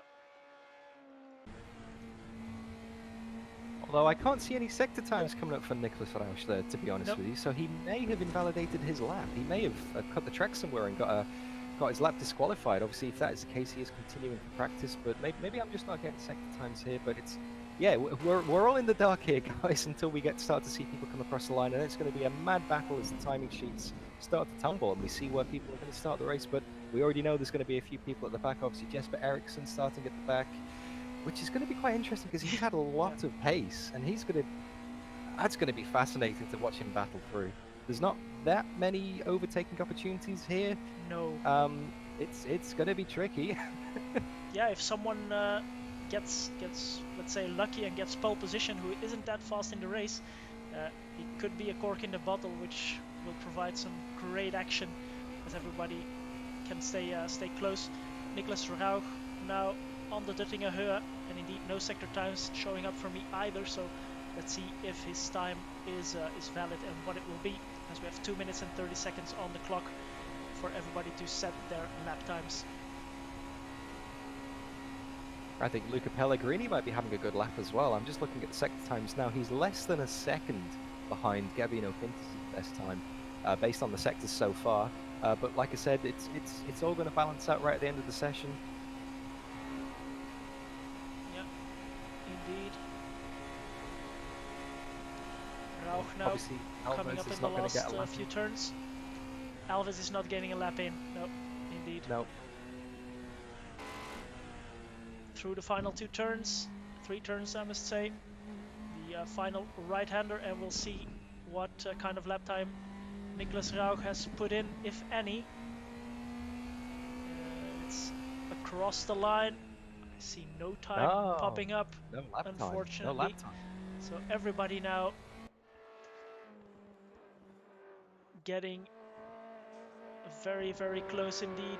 Pellegrini is still not yet on the Duttinger Höhe, so he has 1 minute and 20 seconds from the Kleine Carousel to the start-finish line. That will be very close, actually. I think too close. He will have to beat the leaderboard time by quite a margin to make his way across the finish line. So we'll have to see. Thomas Olivetto. I think... Sorry, Miguel. Looks like Attila Dina and Christian Garson have both had their laps disqualified as well. They've cut the track somewhere. So are we going to get anybody setting? Oh, actually, no, we have a few times now. We just got a couple of times. Riedel with an 8:56. Bonni half a second behind Olivetto. We were just watching him. 2.8 seconds behind. So times are coming in. Pintus 8.50. Almost 6 seconds clear of Riedel. So a great lap again by Pintus. Let's see, Pellegrini. I don't think he will make it to the end. We get confirmation of the times. More will be coming in as we still have 20 seconds left in the session. But at the moment, only 6 drivers setting a lap time, unfortunately. But a very dominant lap by Gavino Pintus, a 8:50. Rosario Catalano joining us in P6 as well. And Pellegrini, nope, he will be too late to set his lap time. So quite a lot of guys being caught out by the timing and cutting the track for some reason. But this is, well, will all be very random start order. But that will provide some great action nonetheless. 23 minutes, as you said, Dan, on the timer. 3 laps around the Nordschleife. And I did tell a lie earlier. We're not starting on the Duttinger Höhe. We're starting on the start-finish straight. So where the Nordschleife starts when you use the Grand Prix Strecke. Everybody lining up on the grid. Pressure got qualifying. There's not many times. So obviously the pressure was real. People suffering to cut tracks and making mistakes all over the place. Only 7 times. So like you say, a bit of a random grid here as we get ready for the lights at the start of the race.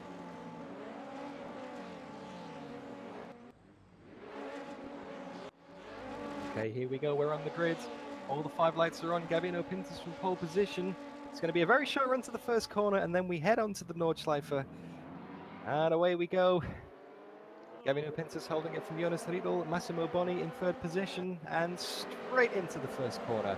Not much chance for a position change, and yeah, here comes the real battle now as we see everybody trying to fight their way back up who didn't set a time. The order is a little bit random, like you say. Yeah, we have Isakini, for example, in 22nd position, Ericsson in 25th, and side-by-side action all the way down the grid. Gavino Pintus already over a second clear of Jonas Riedel. Riedel finishing outside of the top 15 in both first races, if I'm not mistaken. So a good lap time set by him. But he will have his work cut out for him to stay in that 2nd position. Yeah, I'm just having a quick look at Kasparink as well on my monitor back here. I've been caught up in a few little tangles already, up and over the curbs. As Kevin Slasher has been turned around at the back of the grid as well. Oh, yeah. I think Kasparink might already have some suspension damage. He's been very feisty in the first few corners. That's not going to do his race any favors. Oh, almost getting on the grass and into the barriers there. But Isakini, Kasparink, Eriksson, that's our, well, top 5 drivers of last race. Now battling it out just outside of the top 20, so it'll be nice to watch them maybe slice through the field if they can keep their cars in one piece.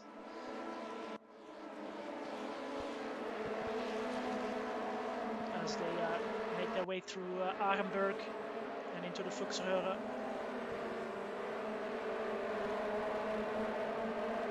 Yeah, not many places to get past here. Like you said earlier in the broadcast, it's a case of being caught in the bottle.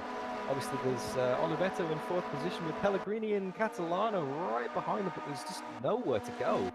As we head through the compression, these 3 cars nose to tail, but you just got to hang in there until the Gothenburg, and then just hopefully you can get a slipstream. But once again, Gavino Pintus is out front. How does he do that? How is he always at the lead? It's dominant performance so far from Pintus today. He's just always in the right place at the right time. Excellent driving. Yeah, flawless evening by him. Not invalidating his time, getting out of the qualifying session in time. It all plays into his hand in getting a good run here in the first 2 sectors here. Already a 2.5 second gap for him.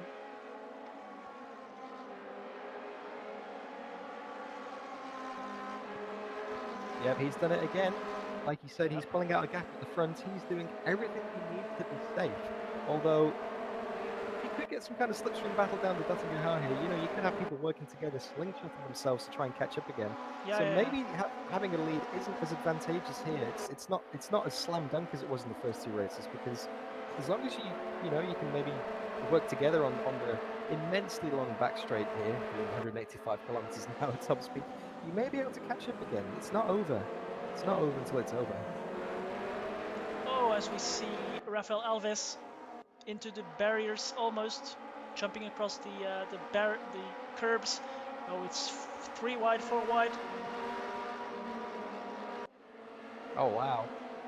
Sliding around, all into the wall. Oh, in the wall. Oh, this is a bit too much, guys. This looks like a very angry pack here. Oh, as Massimo Bonni made his way up into P2. Got past Jonas Riedel. Does Bonni have anything to say against Gavino Pintus? 3.5 seconds up already, but Riedel getting back at him.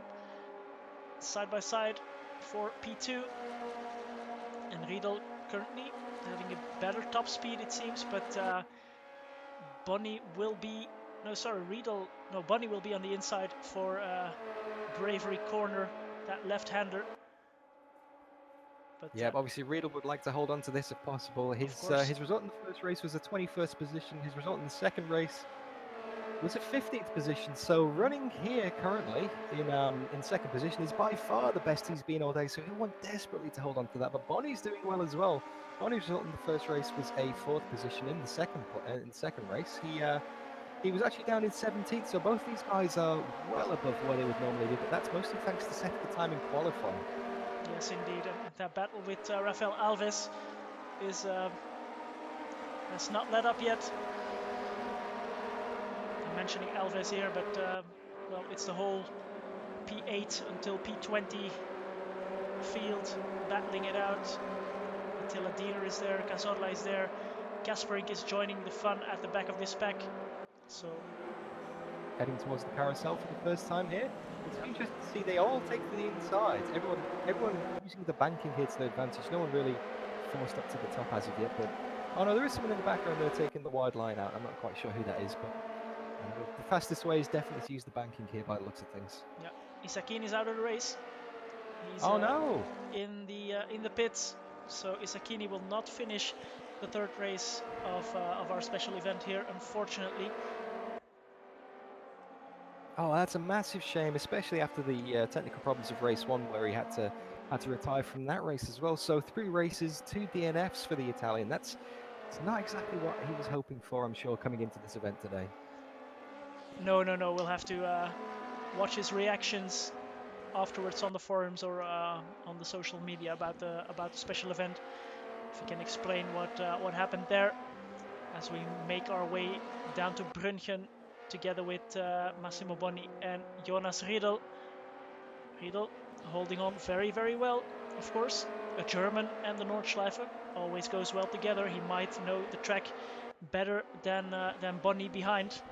Might have driven it in real life as well, as Luca Pellegrini and Olivetto behind are also battling it out. Pellegrini putting in some very nice performances throughout the night, and P5 once again here is not too shabby. No, you say he's in P5. He was actually P5 in race 1 and 2. Seems like Pellegrini really likes that position. Yeah, he does, but he would like P4, it seems. All over the back of Olivetto there for 4th position. Now, obviously, Pintus, we said before, people might be able to work together to catch back up with him. He's currently 6 seconds down the road, so I don't think any amount of working together will basically help him out. No, indeed, but that battle for P8, we'll have to see how many NSUs fit side by side on the Duttinger Höhe. I think we'll just have to count. It will happen. Yeah, it's getting a bit feisty here with Caserta, Marcelo Caserta, the Italian, currently in 12th position. Yeah, trying to get past Kaspering. Oh, wow, Kaspering. He's made up a lot of positions in this race already. Oh, as Caserta gets pushed wide through the second carousel, they're all over the place. Yeah, Kaspering indeed already up into P11, so he was in P23 at some point. Already moving up the grid very, very quickly. And he still has the Duttinger Höhe to go. So here's Gavino Pinto, lonely on the Duttinger Höhe. But then, let's have a look here from the back of Catalano, as Luca Pellegrini and Massimo Bonni are also bump drafting almost. Bonni and Riedel. Riedel is on the outside line, not the ideal place to be in here.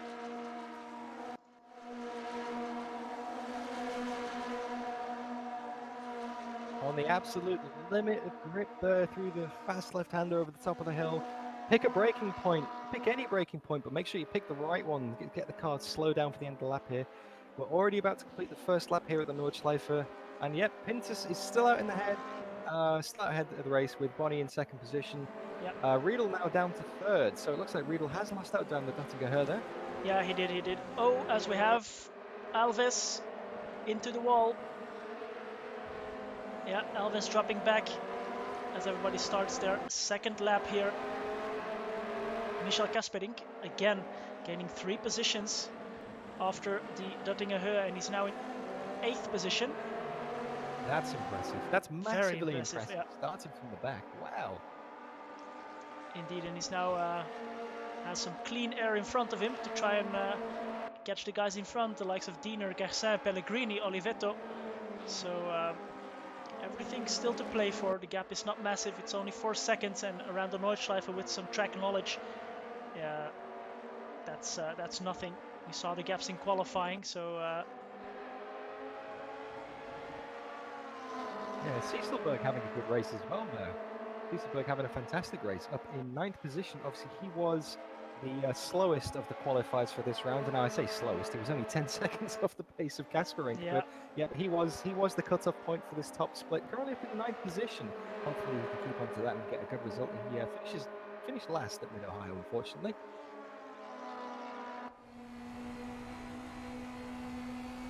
As we ride on board with Christian Garcin, Pellegrini and Olivetto are side by side as we make our way up to Arenberg. Almost getting out of shape, but keep it on the track, guys. Garcin with ideal line. Oh, Riedel's gone. Yeah, Riedel's off. There he is. He's rejoining. Heading into the Fuchsröhre. Lost it there in the braking zone. But we move back to that battle with Garcia, Oliveto and Pellegrini, which is now a battle for P3. Nose to tail for P3, and what this has done is allowed Massimo Boni to pull ahead by 3 seconds up the road. Yeah.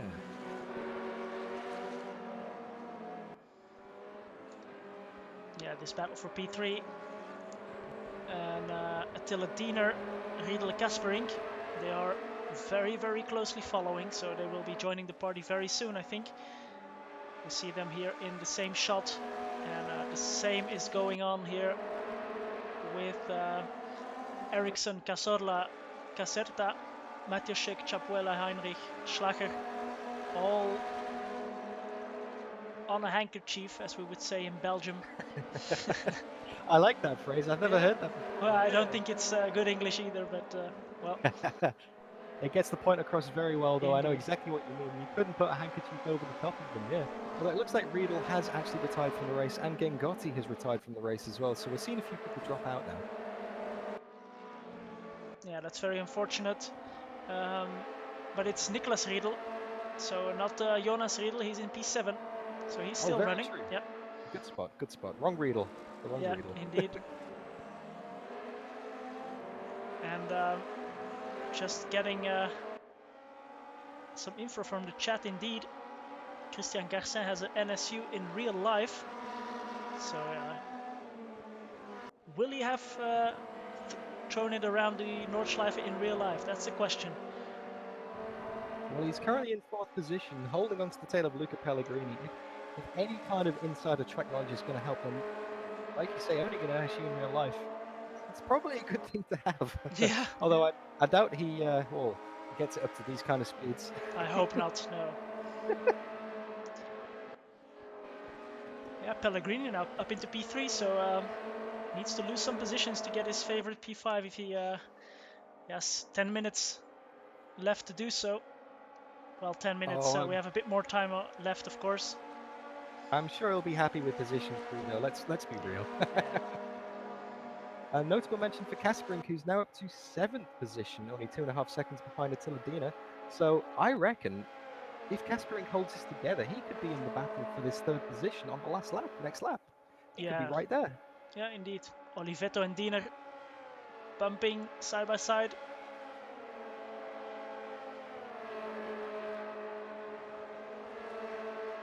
Two gorgeous cars there, the black and gold side by side. Obviously, we've got 2 pairs, the Diener and Oliveto in the black and gold, and then Garçon and Pellegrini in the blue and white. Everyone's running 2 by 2 at the moment, it seems. Yeah, indeed, indeed.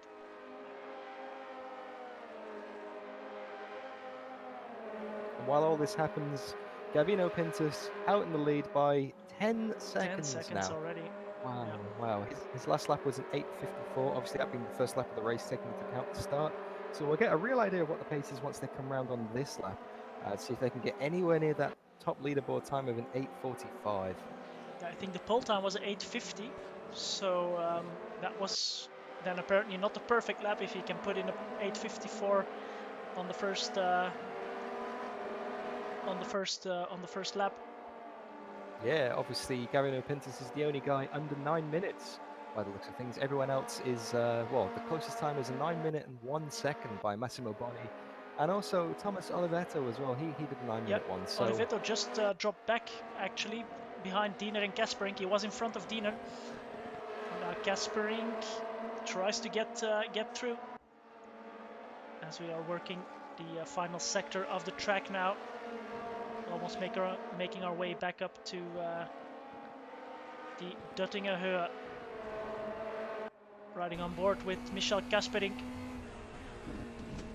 Oh, he's getting squeezed towards the inside though, having to use some of the curb to avoid going into the side of Oliveto there. And all that is bringing Riedel back into the mix as well after his earlier mishap in the race. Yeah. Up Looking the slightly inside in Brunchen. If I'm not mistaken. No, Brunchen is coming up after this one here, I think. But Kasperink indeed getting through on Oliveto as we have momentarily Matjuszek facing, no, the correct way, but in the gravel, and that is in Brunchen. So YouTube corner as Matjuszek retires from this race, unfortunately.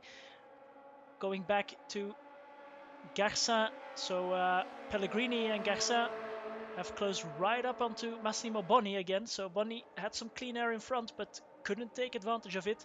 He has Pellegrini, his countryman, and Garcin right behind as they make their way down to the Kleine Carousel and the final stretch of the track. Yeah, it's currently an all-Italian podium. 1, 2, 3 for Pintus, Boni, and Pellegrini. Christian Garson hoping with his insider NSU knowledge he can knock one of them at least off the podium. Yeah, we'll have to see indeed. Kasperink 1.5 seconds behind Diener as we make our way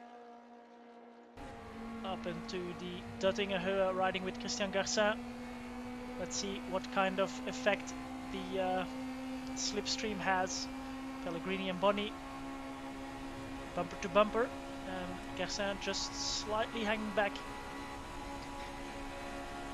Most important thing is the braking zone, of course, at the end of the straight, as you said last time around. Yeah, it's very easy to get drawn into braking. A little bit too late for that, especially when you've got extra top speed of the slipstream. But it looks like we're going to go 3 wide. Oh no, almost. Boni cutting to the left-hand side of the track and almost squeezing him onto the grass. I'm sure that wouldn't have helped as he would have had to have backed out of that behind him. Garson is up to third temporarily. Is he going to make a move? Is he going to go for the dive? He's thinking about it. He's moving to the inside of the track, but oh no, it just doesn't quite have the overlap. Boni holds on to second position as we start the third and final lap here at the Nordschleife. Yeah, well, Garcin doesn't need to make any rash decisions. There's the whole lap in front of him, and if he's in P2 by the end of it, that's fine as well. Oh, as he just loses a bit of traction through turn 1. I wouldn't be surprised if he maybe missed a gear there. Maybe didn't quite get it in second or third, perhaps, going down the hill. Yeah, that battle around the top 10 has eased off just a little bit, but still very close times there indeed. Yeah, of course. Notable mention for Jesper Eriksson, who's now up to 9th position, also started from the back. But Nicholas Riedel is, he's dropped down the order by the looks of things. No, actually, he was below the order. He's back running again. Jonas Riedel still in 7th position. Yeah, so we thought he was retired from the race, but he got back going, so that's nice to see. Yeah, that's nice. Keeping it going in last position, 22nd, currently 182 seconds behind 21st of Kevin Slasher. Never give up. You never want to give up. You never know what might happen. No, indeed, and driving these cars around the Nordschleife is some good entertainment. So why not in these lockdown times? Why not keep yourself entertained while being on stream? Oh, well, exactly. I mean, you've put the practice in, you've done the laps. You might as well just see the race through and just, for posterity's sake more than anything else. But yeah, like you say, these cars are an absolute blast to drive. And I'm sure that once the race is over, once the broadcast is over, I'm sure many of you guys will be jumping in the NSUs to go and recreate what we've seen here today on the screen. And I'm sure many of these drivers will too. The NSU is just, it's a cult classic. It's one of those cars that you can't help but put a smile on your face. It's just fantastic. Yeah, it is. As we were looking at Garcin, Boni and Pellegrini, they went through Arenberg almost 3 wide. And it's Garcin who made his way up into P2 now. He got past Boni in the process of that. So good move there. But he needs to try and get the best exit possible to get onto the long uphill straight coming up very soon. Yeah, and don't forget that Dina and Kasperink are not too far behind. Kasperink starting from the back, currently running in 6th position. Within a couple of seconds of these guys, so if he can just hold on, oh, you never know, he might have a chance. He might have a chance. Yes, indeed, Kasperink half a second behind Diener. So P5 is on the table. Pintus already almost 14 seconds in front of Garcin at the moment. And Garcin pulling away actually from Bonny and Pellegrini, so he had some pace in hand while behind these two guys. He'll probably not catch Pintus, although if I say that, I don't want to curse Pintus here, because this track can bite you around every corner. So any small mistake by Pintus could cause some changes here in this race. As Kasperink all it takes is one wide. All it takes Indeed. is one run wide, and then you're in the barriers, and that's the end of it, really. Maybe if we run this event again, run this challenge again, we shouldn't really call it the Prinz Battle. Maybe we should call it the Pintus Challenge, because he's the man to beat today. He's been absolutely dominant, yeah. He is, as we just saw Kasperink getting past Diener for P5, so making quick work of Diener. Wow. Now Bonny 1.5 seconds up the road and battling with Pellegrini, so might be his next victim. Still half a lap or so to go. They haven't made their way past the carousel yet.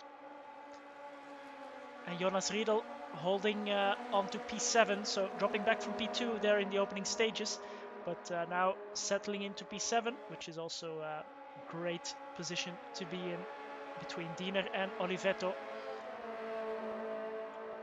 Exactly. That gap from Kasperink to Bonny is now down to 1.3 seconds. Looks like Bonny is getting stuck behind Pellegrini slightly, and that's holding them both up and bringing them back together. Yeah, it's going to be close, as we've got 30 seconds left in the race, but that means we're just on the final lap. Obviously, we're this is a long lap around here. 8 minutes and 51 seconds currently the fastest lap set by Kasperink. Kasperink set the fastest lap. He's faster than Pintus.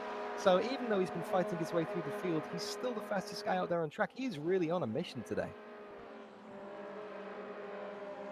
Oh yeah, only by 1/10, but he's indeed quicker. Yep. 1/10 around the Nordschleife.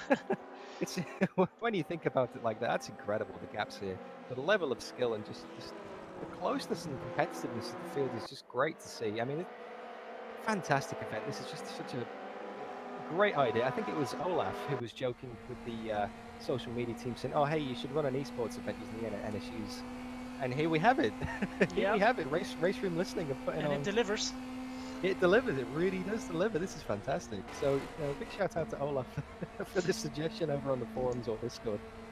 Yeah, indeed. Kasperink was almost pushing Bonny out of the way to get a good line, but had to slot in back behind. But I think Bonny needs to be careful here at the end of the lap, because Kasperink really wants to get through. Oh, he might here. Pushes Bonny just a little bit wide. Still some side-by-side action. That's Kasperink that was through. A bit tough. That was quite tough indeed. Seems like nobody is going to get in the way of Kasperink today there. No. He's coming through whether you like it or not. Indeed, he had the pace to do it a bit more cleanly, but well, these cars and the track invite you into doing stuff like this. Yeah, that means he's already up to 4th position, although he is now 2.3 seconds behind Pellegrini. So it's going to be quite tough for him to make that gap up, but if anyone can do it, I think Kasperink can do it. He was the fastest in the leaderboard qualifying challenge, and he's been the fastest guy out on track today. So we'll see that gap. We'll see how that gap comes down. Pellegrini is 1.5 seconds behind Garcin up ahead. Looks like Bonny has been shuffled back even further now. Bonny down to 6th position behind Attila Diener. So it's going from bad to worse for him. At least he's back with Riedel. Yes, indeed, back with Riedel. P2 and 3 from the beginning of the race. And just moving to the battle for P18 between Catalano and Causio. Didn't see a lot of them in the last few races, but they're battling it out with Paradulin. And very, very closely fought there. Causio going through on Catalano for P18. And almost hitting Paradulin off the track. They're really squirming for grip here, all 3 cars. But great action up and down the field, and this is the proof. as Pintus is already very lonely, cruising down Duttingerhöhe. Let's Yep, see. just keep that right foot planted, listen to the engine. There's not much more you can do, really. Have a look out the window, take in the scenery, have a look at the castle, and reflect on your third win of the day. Indeed, indeed. Yeah, flawless performance by him. Um, Great qualifying efforts, and well, just getting away when he could in the beginning of the races, and then keeping consistent pace. So a big congratulations to Gavino Pintus, as I'm just momentarily switching to Massimo Boni versus Attila Diener. Diener on the grass. Using all of the track there to try and hold the All of the position. track here. And Diener keeps the position for now. 2 more corners to go. Oh! Oh! Boni really going all out, but finishing P5 and P6. So that's Pintus winning this race. Christian Garcin, yeah, very nice race for him. Up into P2. Luca Pellegrini will finish in P3, and Gasperink will have to settle for P4. And it's Diener and Boni. Olivetto and Riedel are in P7 and P8. And Jesper Eriksson will finish in P9, so also a good recovery drive from him. And great action all around by all the drivers. Very well behaved and very high quality racing here today for these 3 events. Oh, it's been absolutely fantastic. From Knutstorp to Mid-Ohio to the Nordschleife, these guys have really shown just how good the NSU can be in wheel-to-wheel action. Panel to panel, bumper to bumper action as well. Great driving from all, great respectful driving. There's been a few incidents in there, but nothing too major. The driving standard's been absolutely fantastic and great racing, but no one could really come close to Pintus. 3 wins out of 3. Fantastic driving. Just as John Weisenmuller says in the chat, just proving that Italians do know how to drive small cars. Yeah, indeed, indeed. Yeah, Pintus, nothing could be done about him today. Maybe he can get a real life drive from Garcin in the NSU to see if he wants to buy one for himself, because he's very quick in it in any case. In the end, 4 retirements from this race: Thomas, Patrick Matjashek, Riccardo Gengotti, and Alessandro Isacchini, unfortunately, as well.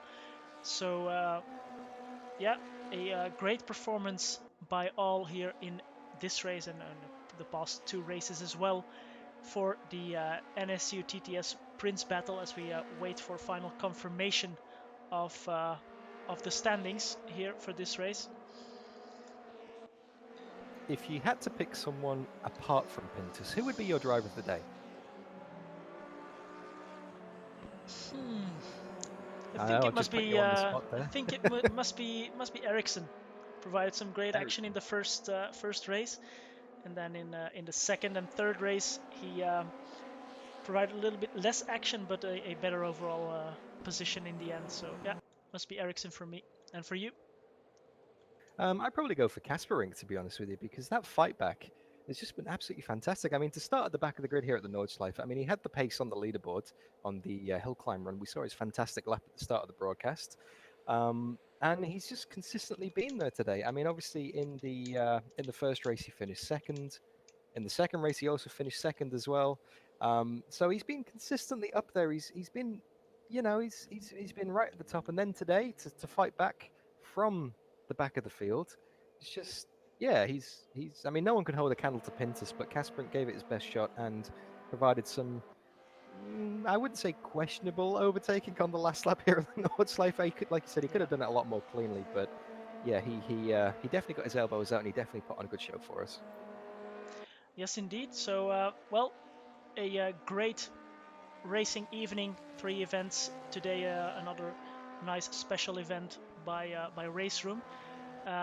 And well, I want to thank you for the co-commentary together with me today in this NSU TTS Prinz battle. Great action all around, and we will be seeing a lot more special events from RaceRoom. I'm sure of that. And as Dan said, if you have any suggestions on what might be run, you see, Olaf suggested the NSUs, and here we are having some great action around these 3 tracks. So a great evening, and that's it for me actually. Anything still to add from your side, Dan? Yeah, I just want to thank everybody for tuning into the broadcast today. It's great to have you with us. I hope you enjoyed that. Like Miguel said earlier in the broadcast, obviously most of us are in lockdown across the world now. So hopefully we brought a smile to your face today. Not all sim racing events have to be super serious and super high performance and you know Formula Ones and GT3s and all that kind of thing. It just goes to show you can load up a 60 60-year-old car, a 50-year-old car, and you can still have an absolute blast. And yep, like Miguel said, if you guys have any suggestions, head on over to the Race Room Discord, head on over to the Race Room forums, and yeah, just get involved and let us know. We'd love to hear and we'd love to put on another good show for you, just like we have today. Yes, indeed. So also thanks from my side, and we get final confirmation of the standings. Michel Kaspering actually setting the fastest lap time here. That's all for us. See you very, very soon. Stay safe, stay healthy, and see you very soon on social media or race room on the track. Bye bye.